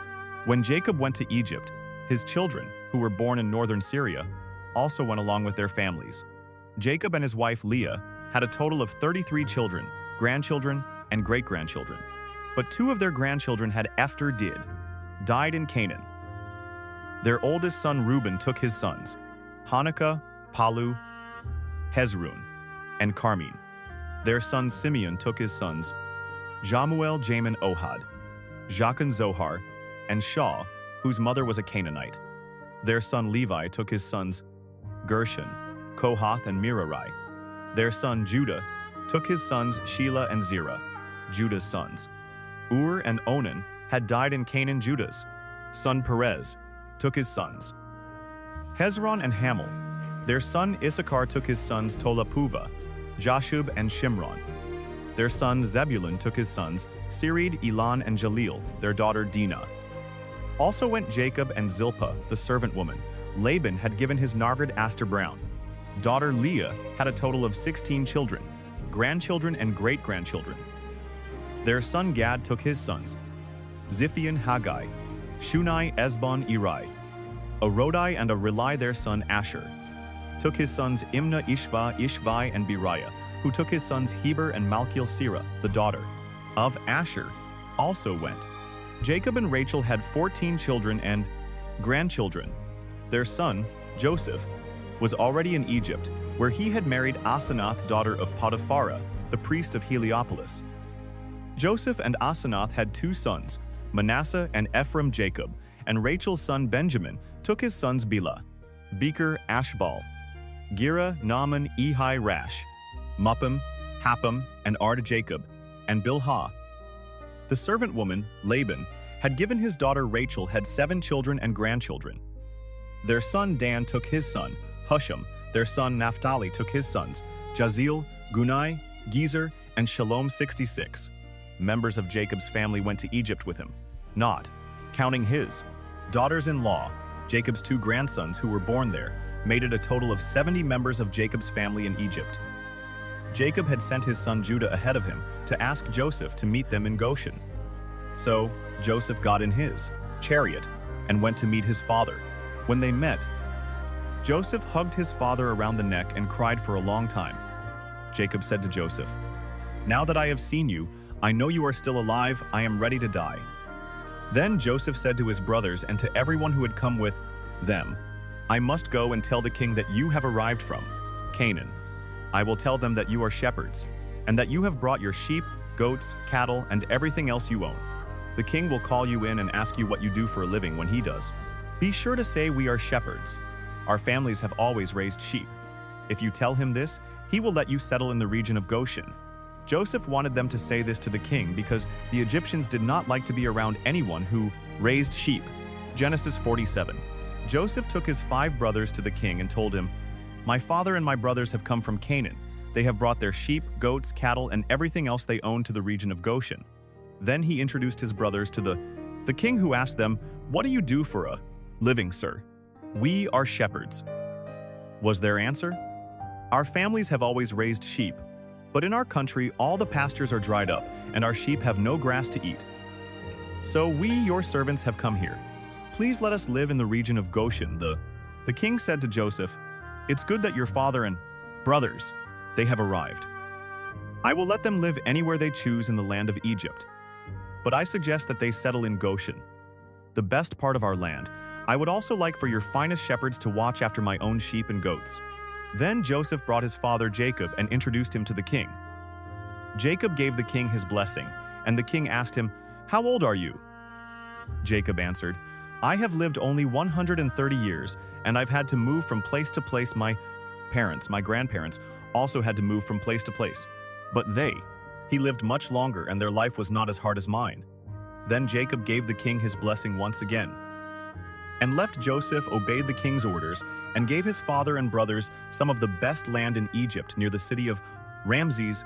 Joseph also provided food for their families. The famine was bad everywhere in Egypt and Canaan, and the people were suffering terribly. So Joseph sold them the grain that had been stored up, and he put the money in the king's treasury. But when everyone had run out of money, the Egyptians came to Joseph and demanded, "Give us more grain. If you don't, we'll soon be dead, because our money's all gone."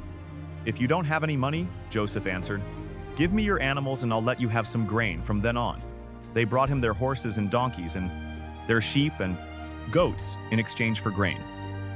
Within a year, Joseph had collected every animal in Egypt. Then the people came to him and said, "Sir, there's no way we can hide the truth from you. We are broke and we don't have any more animals. We have nothing left except ourselves and our land. Don't let us starve and our land be ruined. If you'll give us grain to eat and seed to plant, we'll sell ourselves and our land to the king. You will become his slaves." The famine became so severe that Joseph finally bought every piece of land in Egypt for the king, and made everyone the king's slaves except the priests.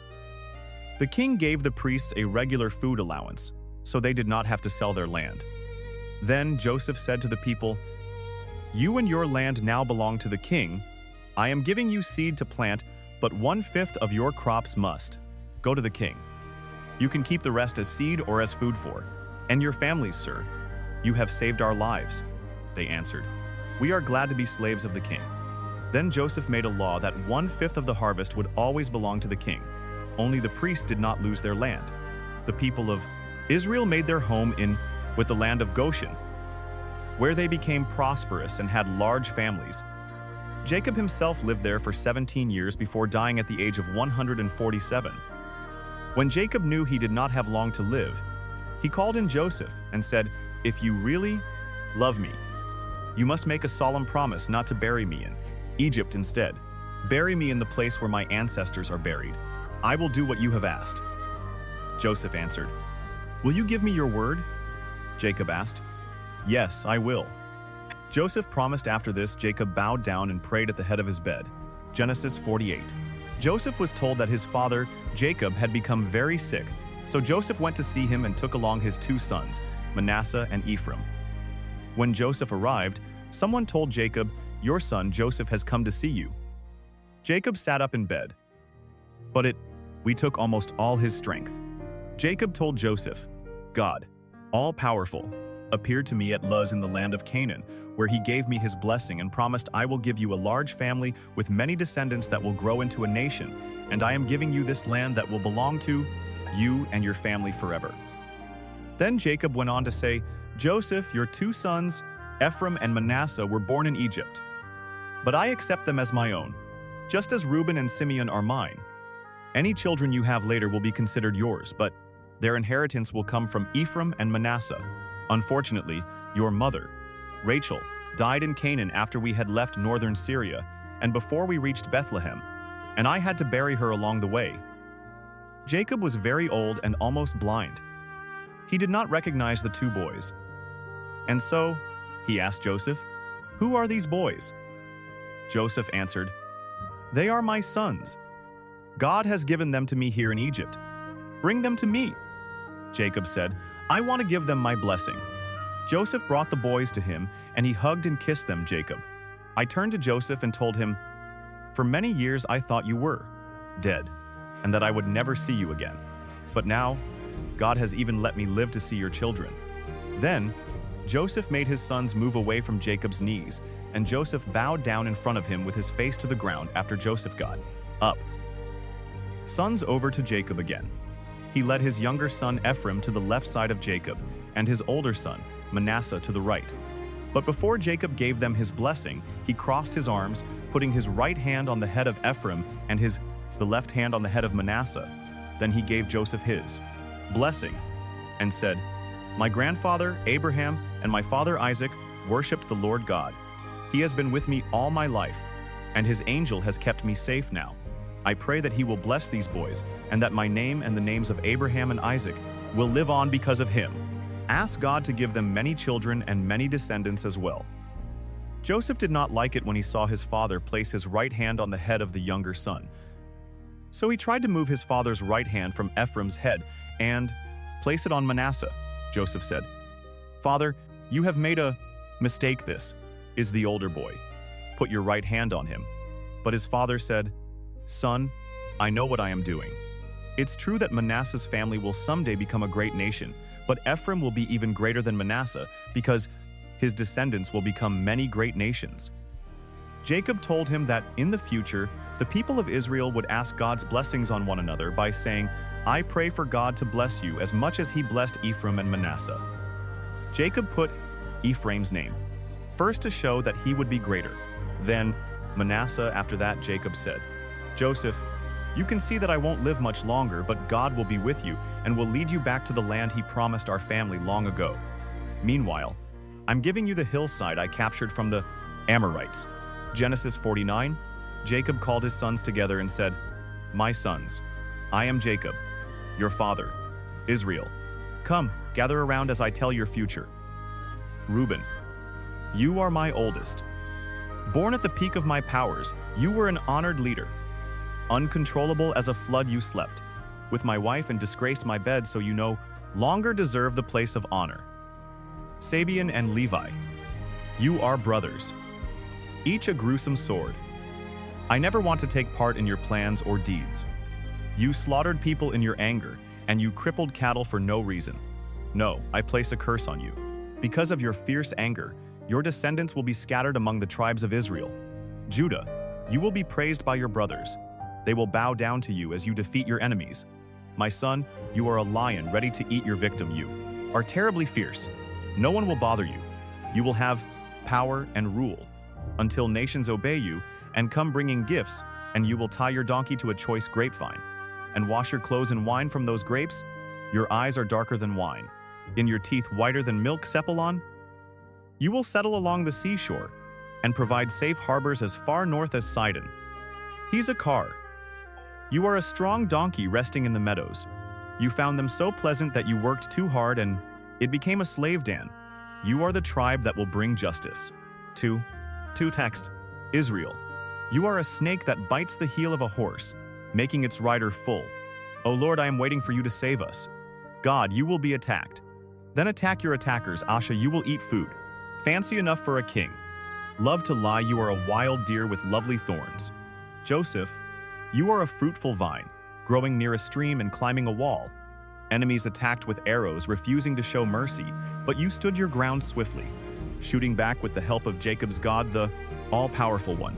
His name is the Shepherd, Israel's mighty rock. Your help came from the God your father worshipped from God. All-powerful God will bless you with rain and streams from the earth. He will bless you with many descendants. My son, The blessings I give are better than the promise of ancient mountains or eternal hills. Joseph, I pray these blessings will come to you because you are the leader of your brothers, Benjamin. You are a fierce wolf destroying your enemies. Morning and evening. These are the 12 tribes of Israel, and this is how Jacob gave each of them their proper blessings. Jacob told his sons, soon I will die and I want you to bury me in Machpelah cave. Memory. In Canaan, Abraham and Sarah are buried there.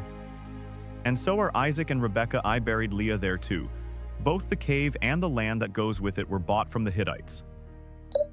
When Jacob had finished giving these instructions to his sons, he lay down on his bed and died. Genesis 50.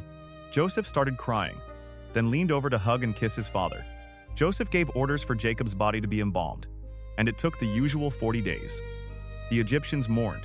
70 days for Jacob. When the time of mourning was over, Joseph said to the Egyptian leaders, if you consider me your friend, please speak to the king for me.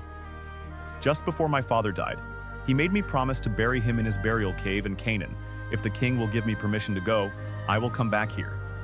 The king answered, go to Canaan and keep your promise to your father. When Joseph left Goshen with his brothers, his relatives, and his father's relatives to bury Jacob, many of the king's highest officials and even his military chariots and cavalry went along. The Israelites left behind only their children, their cattle, and their sheep and goats. After crossing the Jordan River and reaching Adad's threshing place, Joseph had everyone mourn and weep. 7 days for his father, the Canaanite, saw this and said, the Egyptians are in great sorrow. Then they named the place Egypt and Sorrow. So Jacob's sons did just as their father had instructed. They took him to Canaan and buried him in Machpelah cave, the burial place Abraham had bought from Ephraim the Hittite. After the funeral, Joseph, his brothers, and everyone else returned to Egypt after Jacob died. Joseph's brothers said to each other, what if Joseph still hates us and wants to, I'll get even with us for all the cruel things we did to him? So they sent this message to Joseph. Before our father died, he told us, you did some cruel and terrible things to Joseph, but you must ask him to forgive you. Now we ask you to please forgive the terrible things we did. After all, we serve the same God that your father worshipped. But when Joseph heard this, he started crying. Right then, Joseph's brothers came and bowed down to the ground in front of him and said, we are your slaves. But Joseph told them, don't be afraid. I have no right to change what God has. I decided you tried to harm me, but God made it turn out for the Prumenyo best, so that. But he could save all these people as he is now doing. Don't be afraid. I will take care of you and your children. After Joseph said this, his brothers felt much better. Joseph lived in Egypt with his brothers until he died at the age of 110. Joseph lived long enough to see Ephraim's children and grandchildren. He also lived to see the children of Manasseh, Sunmaker, and he welcomed them into his family. Before Joseph died, he told his brothers, I won't live much longer, but God will take care of you and lead you out of Egypt to the land I promised Abraham, Isaac, and Jacob. Now promise me that you will take my body with you when God leads you to that land. So Joseph died in Egypt at the age of 110. His body was embalmed and put in a coffin.